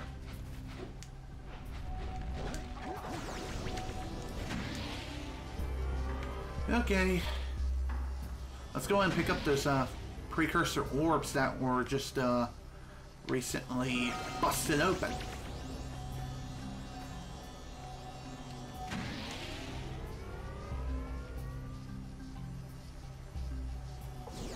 Thankfully, precursor... Dang it. As I was trying to say, in just a moment. Stay alive. Step 2. Think about not doing something like that again. What? I don't even know what he said, but that was pretty funny. Okay. Looks like there's still one fly that we're still missing. Scout fly. That's it. Still missing one scout fly. Question is, where is it? I have no idea. There's no radar of any sort to figure out where the heck these scout flies are, so you are on your own in that aspect. Which is kind of unfortunate, but hey, that's just all part of the fun. All part of the adventure. Can't exactly have things marked out for you all that much. Otherwise, that would make the game incredibly boring. Honestly, it really does. Nice.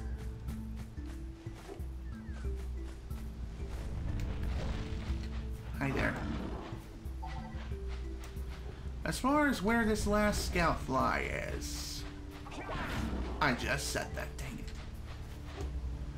Another thing worth noting is that once you have full health and you have 3 green eco balls, then that functions as your 4th hit point.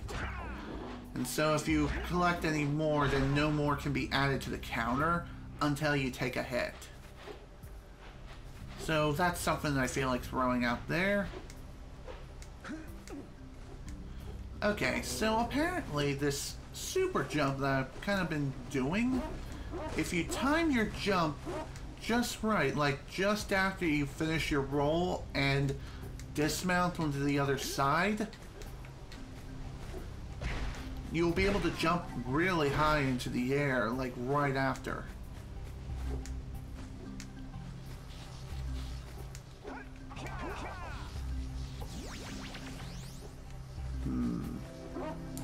Again. Dang it, that was my dumb fault.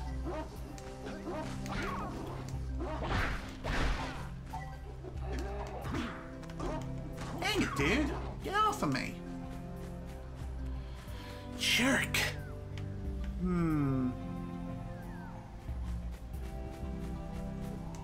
I don't know if, okay, never mind. I was gonna say, I don't know if, green eco sticks around forever or if it disappears after, like, a period of time passes.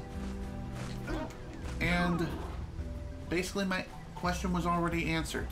They disappear after a short period of time. So that's something to keep in... God damn it! Come on! I was right behind you, Jak! Really? I was. Whatever, dude. Whatever. Really would love it if I could hear what's going on in the game right now, but sadly, no. That's a big fat no. Also, I don't know if the cannon will be remounted by the enemies if you die or not, but it looks like that's not the case. Once you knock the enemies off and grab the power cell which they had in their possession, then you don't need to worry about the cannon anymore raining down hell from the sky. Only thing you really have to worry about is just getting back there yourself if you really feel like it's necessary to do so. But for the most part, it's really not that much. It's nothing to worry about whatsoever. It really isn't. Also, your long jump can function as an attack. Oh, so that's where the last scout fly is. Neat. Okay, so we're probably gonna have to get a little creative with our blue eco usage. There we go.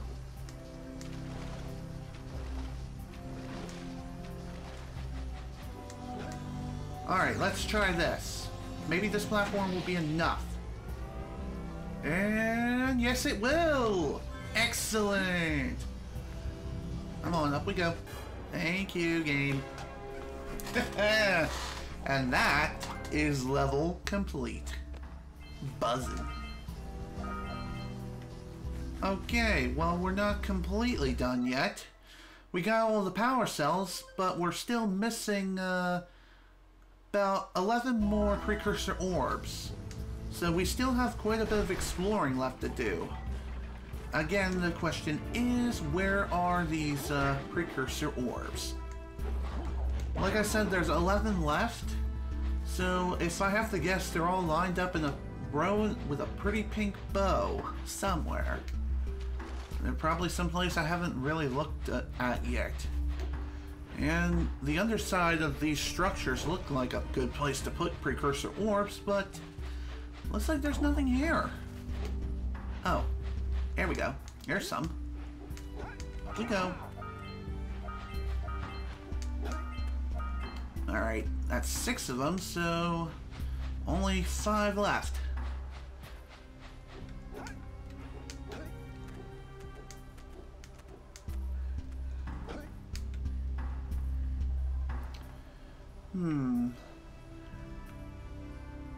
Okay then. Where are the last 5 precursor orbs? That is the question now. A burning question within my mind I would love to have solved immediately. Kinda wish I had some sort of radar to tell me, hey, this is where they are. But sadly, that's not the case.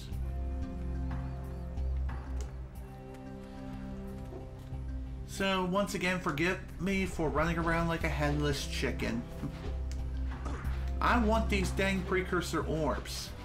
Wherever they could be is a mystery. At least for the moment. I'm sure I'll be able to find them eventually, but still. It is a bit of a mystery.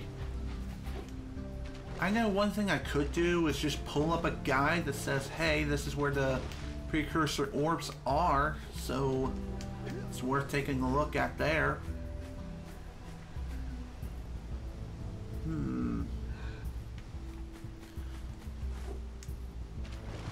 Perhaps it's worth, maybe it's worth my time having another look around towards Cannon Island, maybe? I don't know.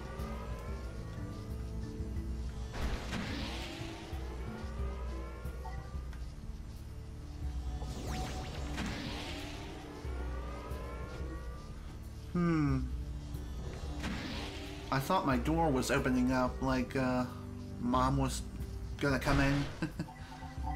Thankfully that was not the case. Otherwise, I don't even know what I would have done. Perhaps this cannon has something to do with, figuring out where the last precursor orbs are.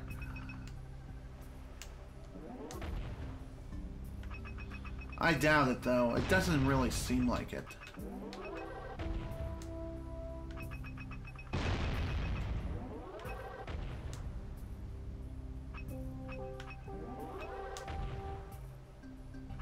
Okay. Huh. Message has been received. I don't get it. Maybe that's just a message from someone on a group I'm a part of on PlayStation 4.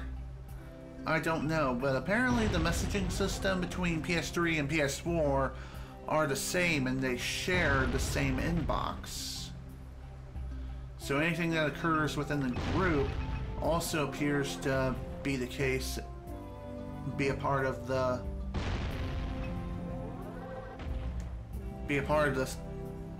PS3's inbox messaging system. I don't know.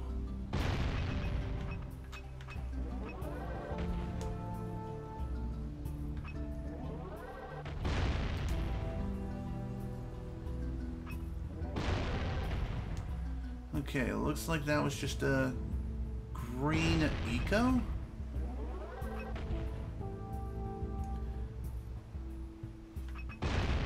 Well, this is just dumb.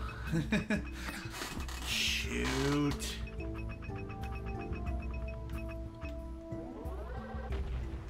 Perhaps I'm not looking in the right place.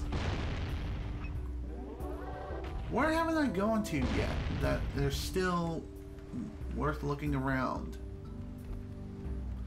Well, down here is just a death pit. And getting inside this house is basically an impossibility. And even if I would go inside, this place doesn't really have anything to offer whatsoever. It's just a window.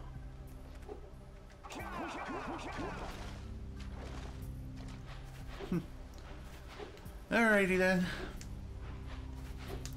Maybe for future streams I will use a guide. Like I said earlier, I have beaten this game before, but not to 100% completion. I just basically went for an any percent for like my first playthrough. Didn't really worry too much about other collectibles.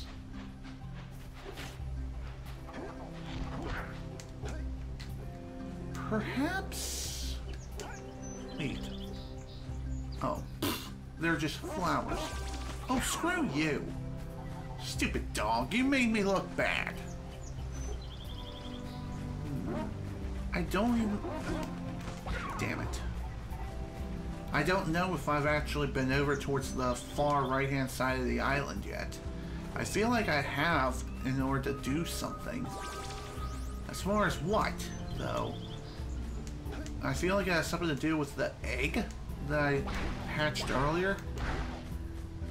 I don't know. It's worth checking out at the very least. So, when in doubt and you're trying to figure out where the heck it is you're supposed to go within a 3D platforming space, think, where have you not explored yet? If it looks familiar, then you've most likely been there already. If it's not familiar, then it's most likely someplace new. This does look familiar, though.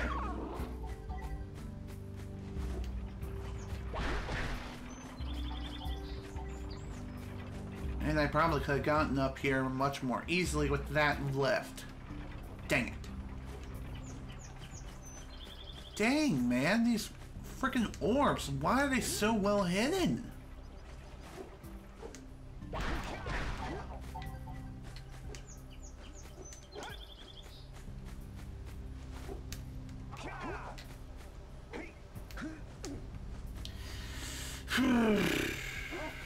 Okay, still can't figure out where the hell these last 5 orbs are, so I think at this point I will have to pull up a guide. So that way I'm not running around forever like a freaking idiot.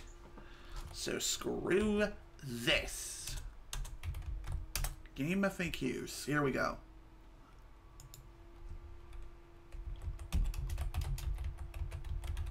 Jak and Daxter. Daxter Collection. FAQs. FAQ/guide. Game script, that's funny. Let's see. No orb challenge. Power cell FAQ. Precursor orb locations guide. This sounds like something I'm looking for. Let's see. Precursor orb locations. Geyser Rock. Let's see. I'm in Sentinel Beach. Okay.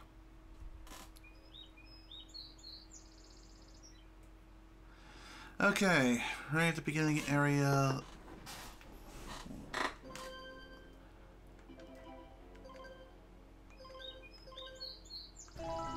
Alright, let's try out this guide. This may have something worth looking into. 10 on natural rock stairs on the way to the eco harvesters. Also screw you.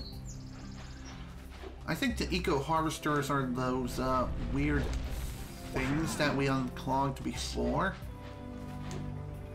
Not necessarily this over here. Yeah, this is probably going to be something that's going to be worth cutting to. That's for sure. Boop. It would be nice to have some images. That's for sure. Now that I think about it, I probably should have pulled up a video walkthrough instead. Yeah, I probably should have done that. Oh well. It'll be fine. Let's see. The green area above the locked boxes.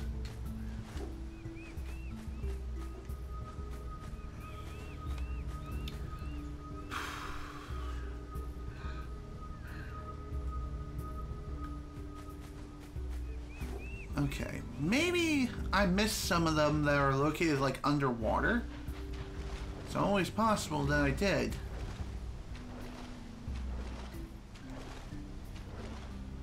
Sadly, there's no real way to swim faster when you're in the water. Oh! Wait.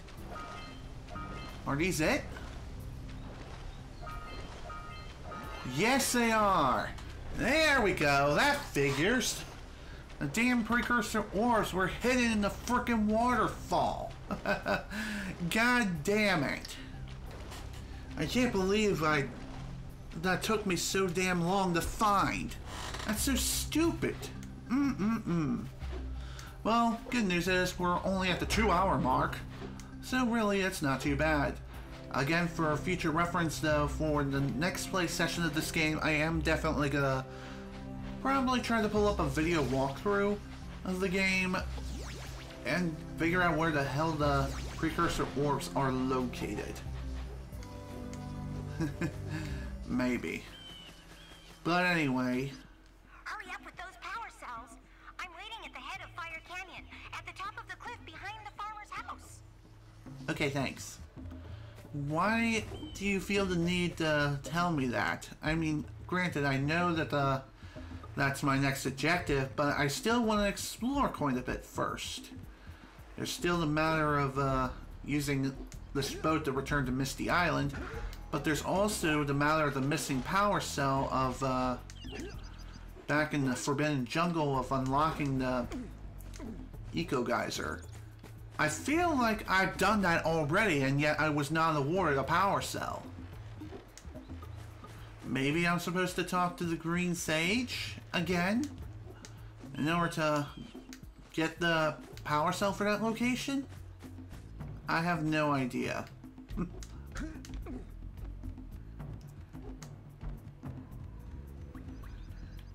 Let's see, is he... Yep, he's here. Oh, it's the conquering heroes. Good. I wanted to talk with you two about something serious. There appears to be quite a bit of lurker activity on Misty Island. I can see them bombarding the Precursor silo from my lookout tower. If the lurkers open it up and release the Dark Eco, we could all end up running around looking as ridiculous as this annoying little specimen. Jack, it's time for you to prove your worth. Get the fisherman to let you take his boat back to Misty Island.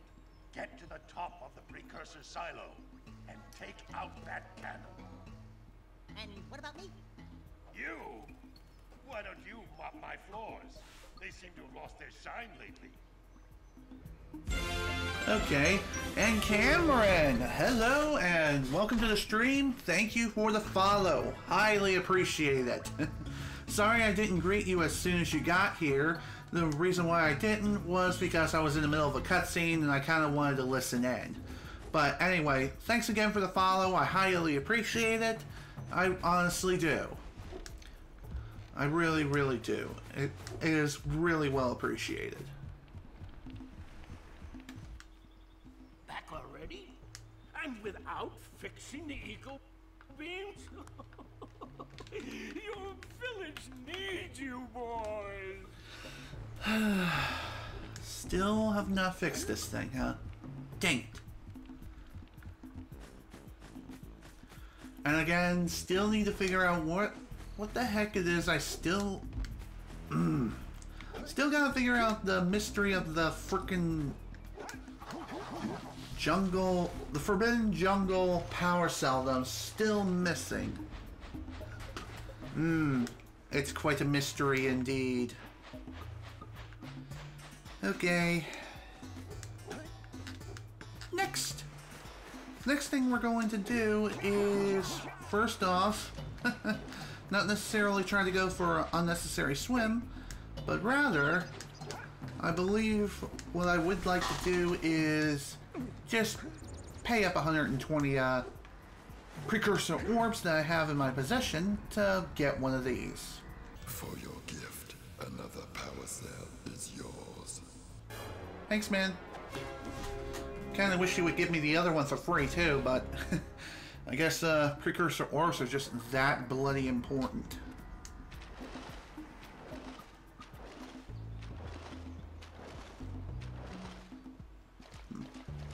Okay, maybe in order to get that last power cell in the Forbidden Jungle, I need to do something over on Misty Island first. It's possible. It's always worth looking around each and every area and figure out what it is that you have to do. And I believe if you do something within one area, it affects all the other ones too. Like activating those blue eco geysers.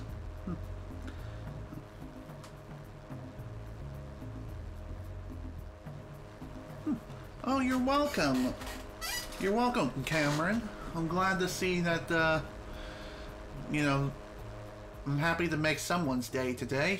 I'm also a Jak and Daxter fan, though I am more of a fan of the Ratchet and Clank games than I am Jak and Daxter, but still.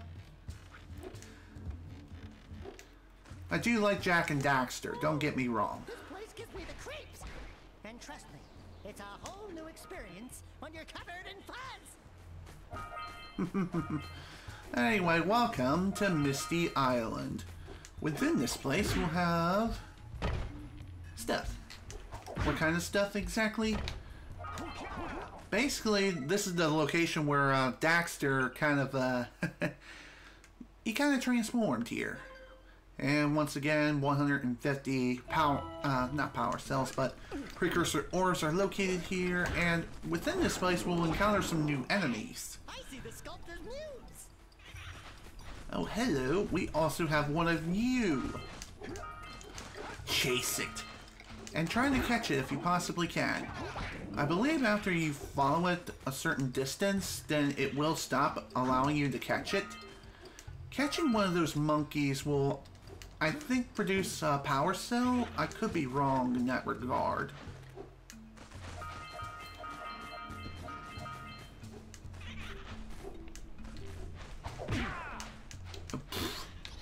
Definitely don't want to be in that murky water for too long, that's for sure. If you stay in there too long, you will, I believe, sink. That would make the most sense. Because usually when you have something like that, you do typically sink. If you stay in it for too long, that is. Kind of like quicksand.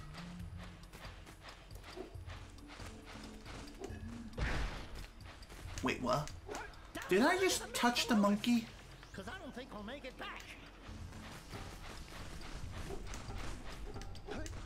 Okay. So touching the monkey is not going to be enough. I also need to attack it or something? Dang it. So if you really want to enhance your mobility to catch this stupid monkey, you will have to use your environment to your advantage. And I believe if you intercept the monkey on its path, then it'll just start heading back in the opposite direction. There we go. So I'm guessing the monkey is something that we need for later. Maybe for a different area. Funny enough, the monkey is considered a collectible in this game. Really weird. But whatever, it's fine. That's totally fine. So after that chase, that little chase we had here, we had some fun chasing the monkey. Now it's time to continue exploring this place, and there is a lot to do here. As far as power cells are concerned, looks like there's 3, 4, 5, 1, 2, 3, 4, 5, 6, 7, 8. 8 power cells. 4, 5, 6, 7, 8. Okay. So it looks like there's 8 power cells per location, I think. I think I mentioned that before, but I just forgotten it again. Oops.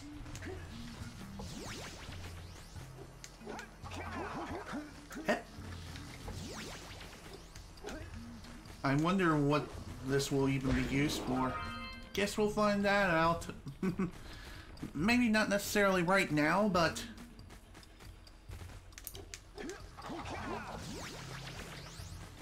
One thing I'm kind of wondering, does the blue eco also make it so these dark eco boxes explode?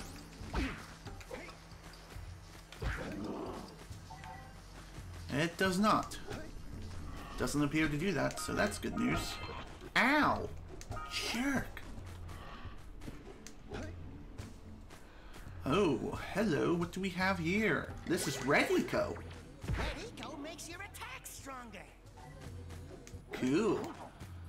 That's what red eco does. It makes your attack stronger for a short period of time, like for the entire duration of the red eco. So that's nice. So if you find yourself against some really tough enemies who are taking one hell of a beating in order to defeat, knock over those bones. there we go. That's how it's done. In we go. We remember what happened the last time we were here. Yeah. It's an ambush, Jack. It's an ambush. Bush, my favorite. My favorite kind of Bush. Next to George W. Bush. JK. But yeah. I pulled up some images for you. Damn it, Cortana. Now's not the time for that. Shut up. Stop it. Ugh. I'm like, Spectre? Yuck. Reverend? Damn it, Cortana. Why must you... Shh. I should not say her name anymore. Perhaps with this latest update to Windows 10, which I've updated to 1803, which it should be the current version of Windows 10 up to this point, but after updating it, it seems whenever you say a certain name, whom I just said not too long ago, her search functionality automatically pops up, even as you're in the middle of something else. And sometimes, you don't even need to say her name and the search function just goes anyway, just to say screw you.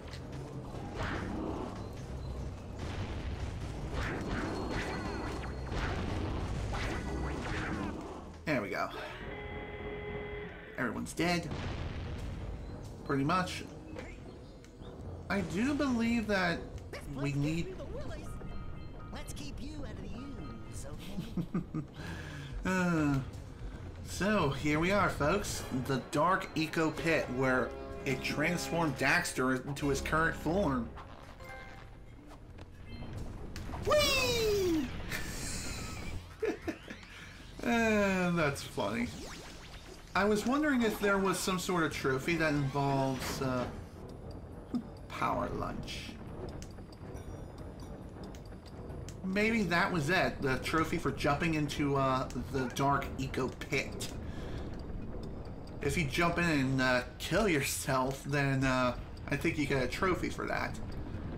Not too sure though. But even so, it's still humorous to see just jumping in just kills you. And you just vanish like you never even existed.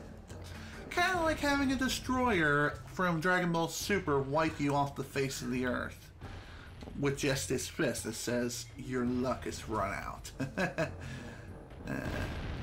It's funny because it's true. Dang it.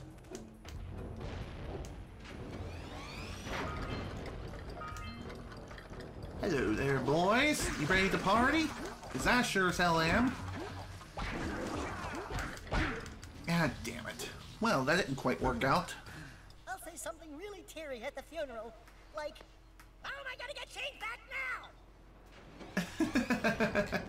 now? That's funny.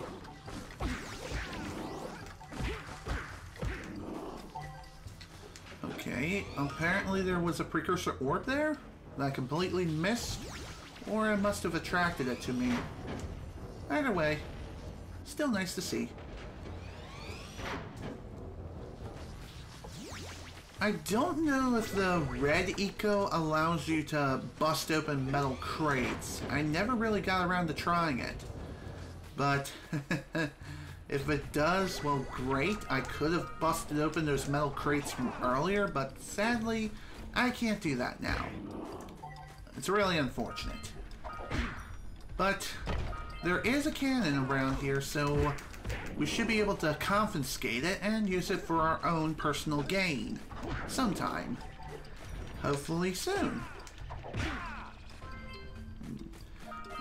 Another scout fly. And just like before, there are 7 of them. Just like everywhere else. Don't forget to bust down those bones that you see just lying around down the road. Doing so will allow you to create little shortcuts and bridges and stuff. And trust me, you're going to need to be making a lot of these throughout the entirety of your stay here. Come on, grab the thing. Thank you. Well, that stunk.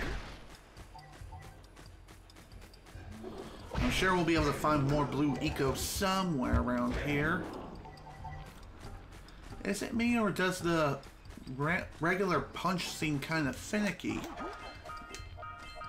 I was thinking for some reason it had some homing capabilities, but maybe it does, maybe it doesn't. I'm not too sure.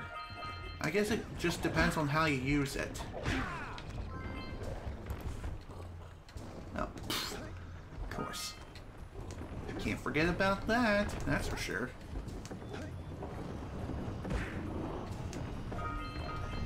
Hello! What do we have here? Another power cell. That's what I like to see. Making good work out here.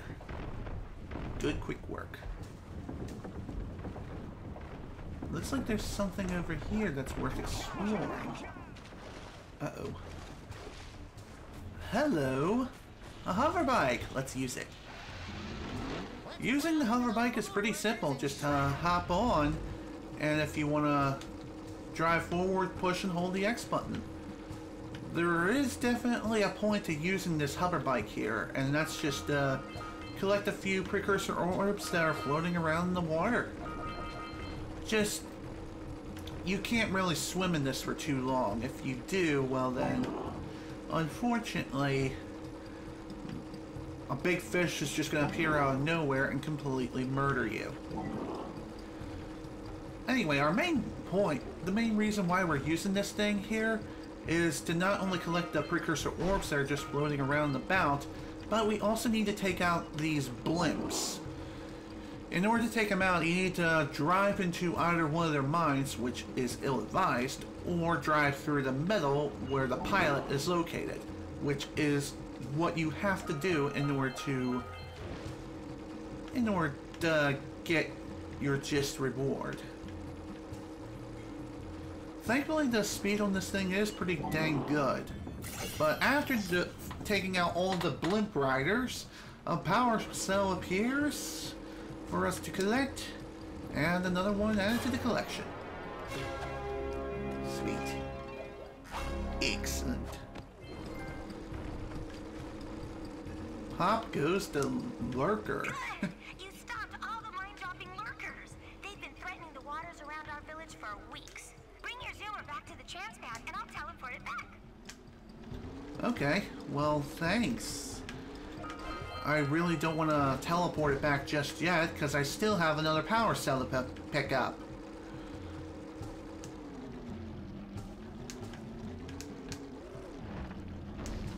If you want to slow down, there are no brakes per se on this vehicle. If you want to slow down, release the accelerator. It's the same as having brakes. I'm dead serious. It kind of reminds me a bit of a jet ski in real life. And even boats as well. They don't have brakes.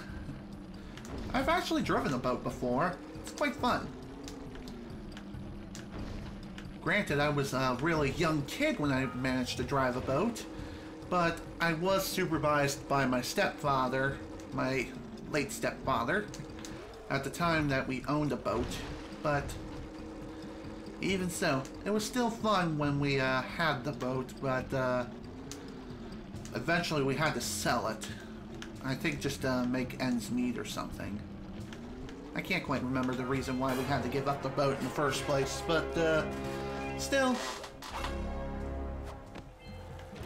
There we go. That's basically everything that we have to do here with this jet ski-like thing. So, if you want to get up to this thing, just drive back to where you first picked it up, and you'll hop off of it automatically.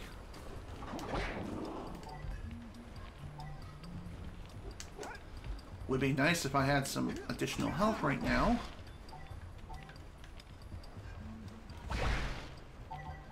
Thankfully, we're just about to get another hit. Hi there. Perfect. Health restored. Crisis averted. Yay!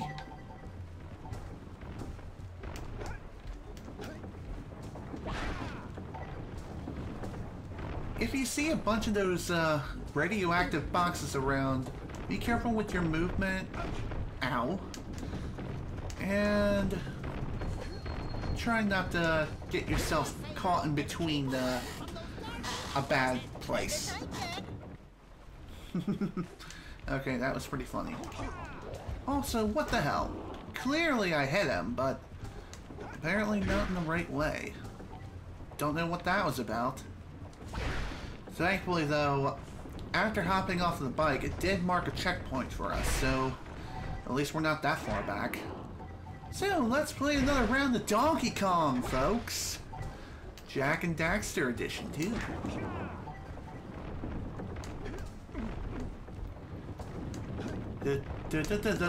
Ow. God damn it.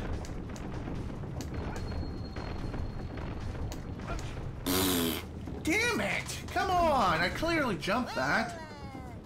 Better you than me. Really?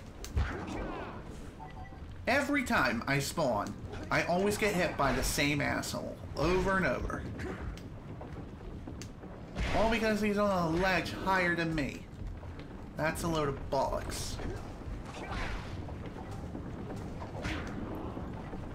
Okay. Let's go again.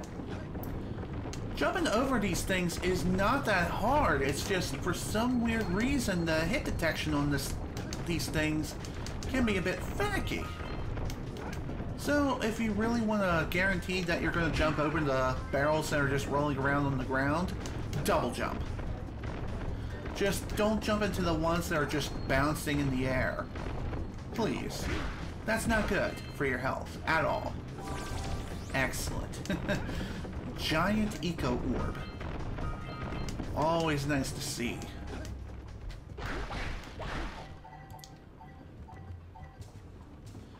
If you see a giant green Eco Orb, grab it and your health will be restored. Not to its fullest capacity, but still, you will restore one hit of your life. There we go. There we go. Perfect. Another power cell. Now the cannon is ours to use for our own fun. I'm impressed. You two didn't screw up.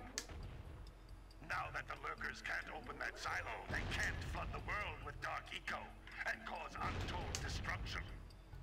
Wipe that ridiculous grin off your face, Daxter. The two of you have plenty to do. Get on with it. I will get right on it, dude. Trust me. Okay. As far as what else we have to do here, there's still the matter of collecting the remaining precursor orbs and the remaining power cells, as well as the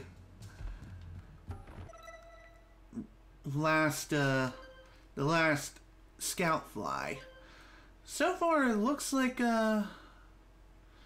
we just need to return the moose to the sculptor. This moose, I'm assuming, is the monkey.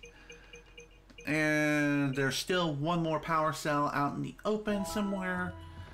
And that is gonna be a bit of a mystery to find, but thankfully it's not gonna be that much of a mystery. At least I hope. Anyway, down we go. Unlike green eco orbs, precursor orbs, when you reveal them, will not disappear anytime soon, or ever. They'll only disappear, per se, after you collected them. So that's something to keep in mind, but really, that's nothing to worry about whatsoever. It honestly isn't.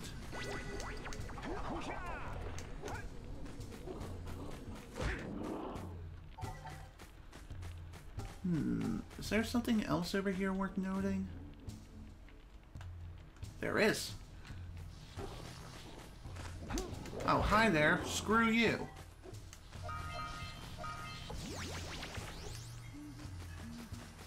Anything else? No. Okay. I'm guessing this area was just made for hiding a couple of additional precursor orbs. So, if you're missing some, and you are going for a 100% completion of this game, yeah, here's some right here. in return, you'll also find some additional blue eco that you can use to traverse through the map a little bit more quickly. Just keep in mind, though, if you screw up... Oh. Would be nice if I could grab some more blue eco and use that to reach that blue eco geyser thing. Get out! There we go. Phew, that took quite a bit of time and a lot of effort too. Let's see, how far are we? Only 3 left. Cool. Only 3 more precursor orbs and then that's done for this place. That is sweet. Oh, pfft. God damn it. Really, game? Hey, Jack! Can I have your insect collection? Jack has an insect collection? I don't get it, but the answer's no. Seriously, no. Screw you. Okay. Since there's only 3 precursor orbs left that we still need to find, that shouldn't be too hard. Haven't had much of a chance to explore over here much, and that's probably because it just loops back to the very beginning of this place. So there we go.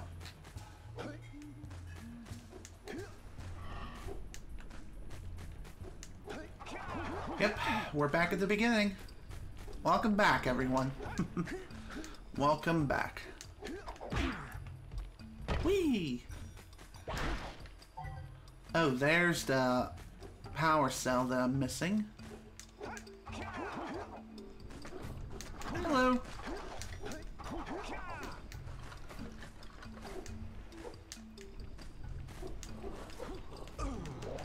Oh, man. Okay, so this one's gonna be a bit tricky. Gonna need more blue eco in order to get back over here. So that's what the blue eco orbs over there were for.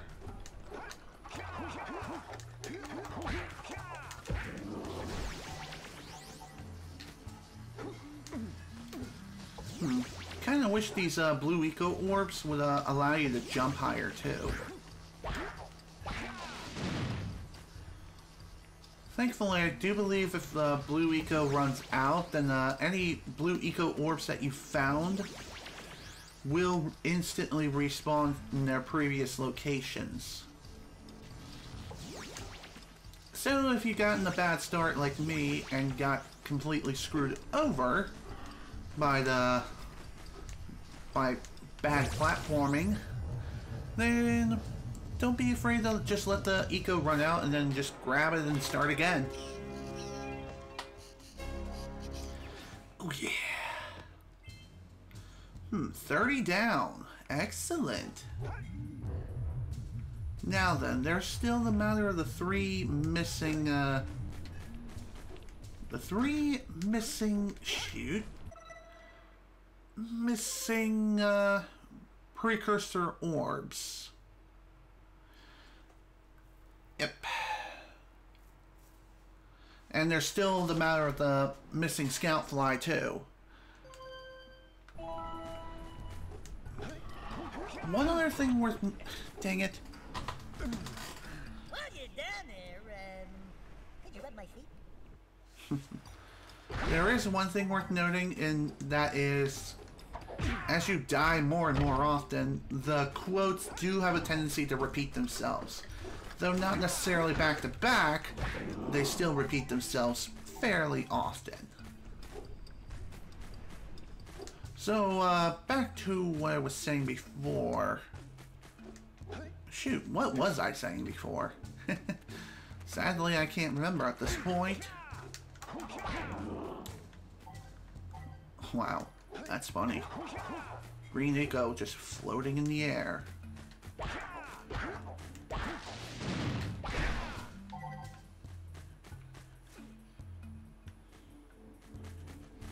Is there any reason to come over here besides just knock that thing down? Well, I'm pretty sure there is.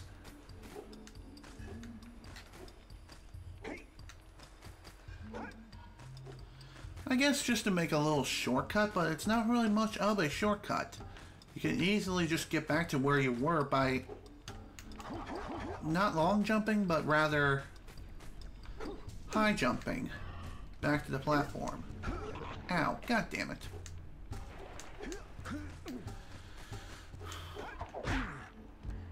So once again, it's time to go Precursor Orb hunting.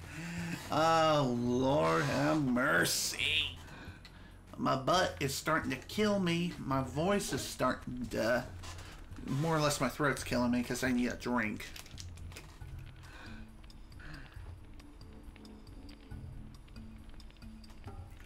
Okay.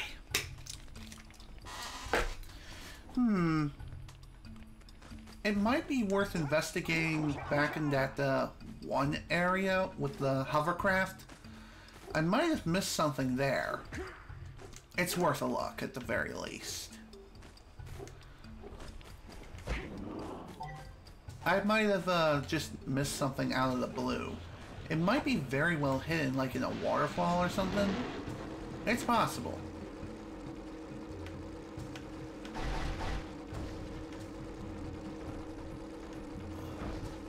The thing is, though, when it comes to the hovercraft, it only allows you to... You are kind of limited as far as driving this thing around is concerned. The area which you can drive this thing around in is limited, and the limitation is just this small area. Sadly, though, it doesn't seem like I can go very fast with this thing.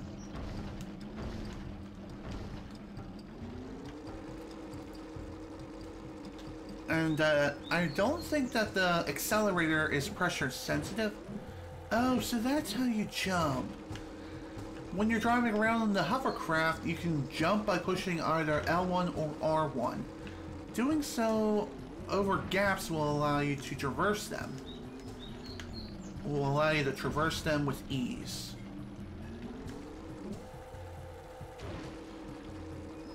Another thing worth pointing out too is that when you're driving this thing, you can't exactly jump off at any point that you see fit. You do have to return to the starting point of where the hovercraft originally was located. Every time, I swear to God.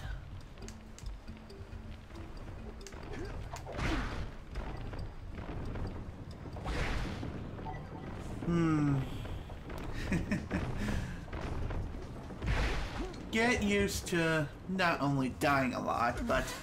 Say goodnight, Jack. Say goodnight, Jack. Hooray, I didn't get hit by that guy. So, get used to me running around like a headless chicken just trying to find the last remaining couple of collectibles that I need to collect here. It's going to be happening quite a lot, especially in later points of the game. And it's only going to get worse. As we continue, things will be a lot more cleverly hidden and sometimes may even be considered bullshit.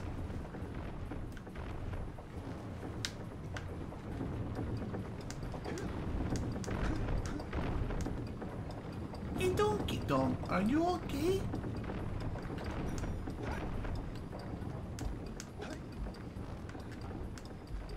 Perhaps there's something I'm missing, and I don't quite know what.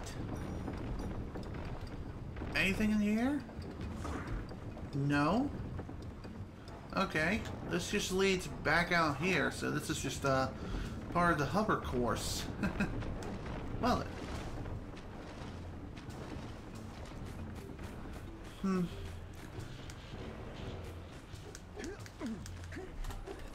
Dang it. like I said, it does, it can take quite a bit of time to get through and get a feel of the land. But once you get a feel for it, then you're practically on top of the world. There we go.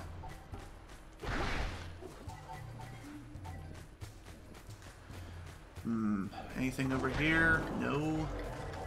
Oh, of course, there's this asshole.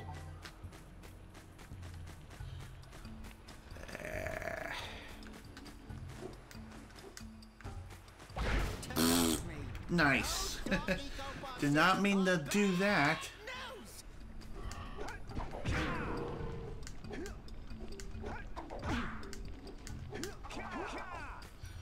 Doesn't seem like killing those guys really does anything. Unfortunate.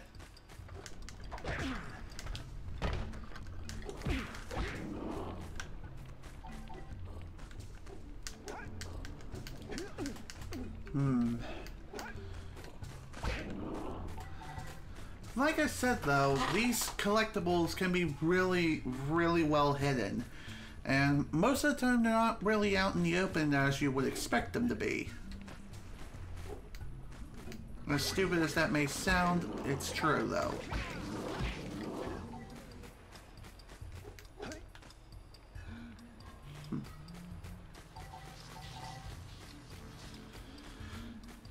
One other thing worth pointing out too is that if you see multiple colors of eco, whatever color eco you have active will become deactivated upon picking up a different colored eco.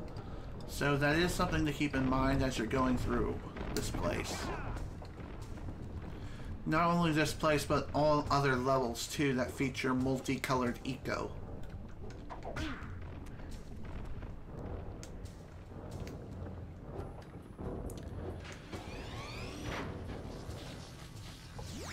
Some of you may be wondering, since there is dark eco practically running all around about, what about light eco, like its opposite counterpart? Is there such a thing here? Well, there is, but that's more so have something to do with endgame material. Hello there.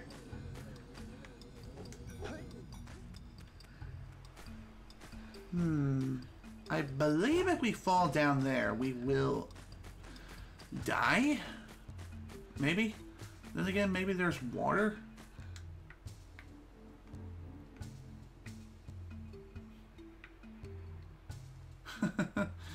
So apparently the camera controls, if you flip them, then by default, if you move the right analog stick to the right, it swings the camera to the left. And the opposite is true if you move the analog stick in the opposite direction. But when you're in the first person view, if you flip the controls, then the right becomes left, left becomes right. Why is that? I have no idea. I feel like that's a pretty big design flaw, if you ask me. It really is. I really do not know why that is or what it's about, but it's still dumb. Like, really, really dumb. Okay, so the opposite controls actually only apply to the right analog stick, not the left. The left analog stick, the camera moves like normal, as expected, but if you try to move the camera with the right analog stick while in the first person perspective, then you get the opposite control problem. Okay, seriously, where the hell are these damn precursor orbs?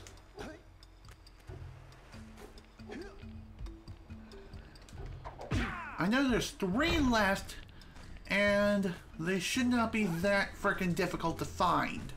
They honestly shouldn't. And yet they are for some reason. And I'm dead. God damn it. Don't step into the light, Jack! Don't step into the light! Too late. Too late, Daxter. He's already stepped into the light and has accepted it as his Lord and Savior. Just saying.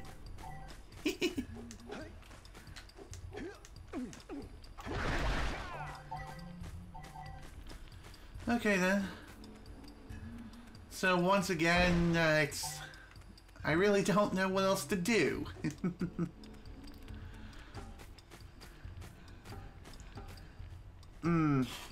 Alright, let's see what the guide has to say. Maybe I'll be able to find something. Okay, Misty Island. Precursor orb container on the behind the ambush side of Misty Island. Precursor orb not inside the basin? Wait, what?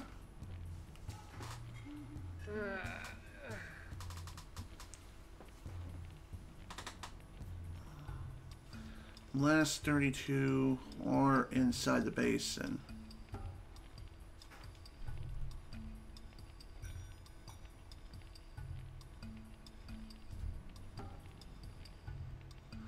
Okay, so it's telling me the total, like, between what's inside the basin and what's outside the basin. I think. That's according to the guide. But again, without any visual cues to tell me, hey, oh, hello. Never mind. Looks like I found everything I was looking for. And I also found death.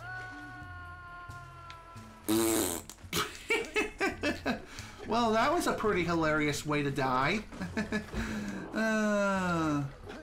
I just landed on a rock and then just landed in the water and then screamed to my doom. And honestly, it's pretty funny. Because you land on safe ground and then just walk off and die. But there we go. Misty Island is pretty much complete. There's still the matter of turning in the last monkey, but we can do that by returning to the village. And I feel like I gotta go number 2.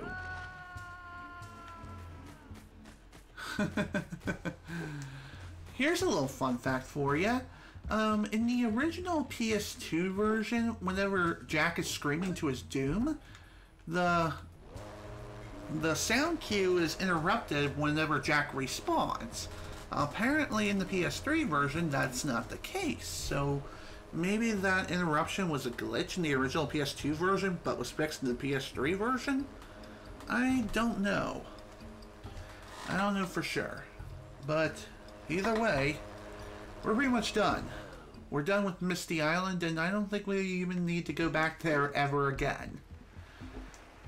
So that is awesome.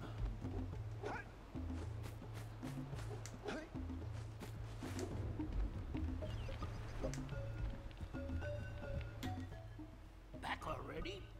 And without fixing the eco beams? Your village needs you, boys. Still need to figure out how the hell it is I'm supposed to fix that, and also need to figure out what, where that last precursor orb, or not precursor orb, but the power cell is for the Forbidden Jungle.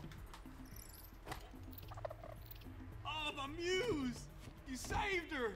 Oh, you really are the best. Here, take this power cell. I won't need it now that I have my inspiration back. Aw, that's sweet. There we go. That's done here. Now, there is one more power cell I want to pick up, and I can do that right now. Funny enough, I probably could have just saved my precursor orbs and bought both of them all at once, but hey, better to figure this out or just wait. Screw it. Sometimes I don't even know what I'm saying anymore. I just have that feeling that I really gotta go number 2, and I'm definitely gonna be wrapping things up soon. We're approaching the 3-hour mark, and I'm kind of running out of things to say, and I still have some stuff to figure out when it comes to this game. Like, first off, where the hell it is that last power cell is. But of course, the game's not really letting me do what I want to do because physics love giving me the middle finger all the time. Fudge, man! Come on, it's not that hard. It's not rocket science here.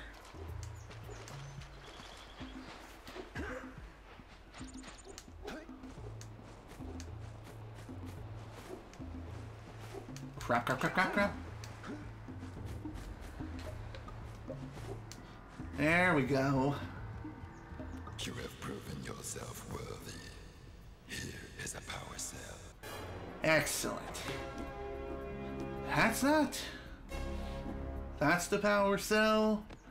120 precursor orbs down the drain though, but at the very least, all the power cells for the Sandover Village have been collected. There's still the matter of the one in the jungle that I still need to pick up, but for right now, I think I'm gonna go ahead and wrap things up here because I really feel like I gotta drop a Duke badly. So this is General Snivy with the Jak and Daxter playthrough. Thank you all so much for watching, and if you were able to attend the live stream live, thank you for attending. In the next session, I'm going to be grabbing that last power cell, most likely, that I'm missing within the Forbidden Jungle once I figure things out, and we'll be heading on through the Fire Canyon and head to the next area and take care of what needs to be done there. So once again, thank you all so much for watching. Hope you all enjoyed. See you all next time. I gotta go bathroom now. Bye!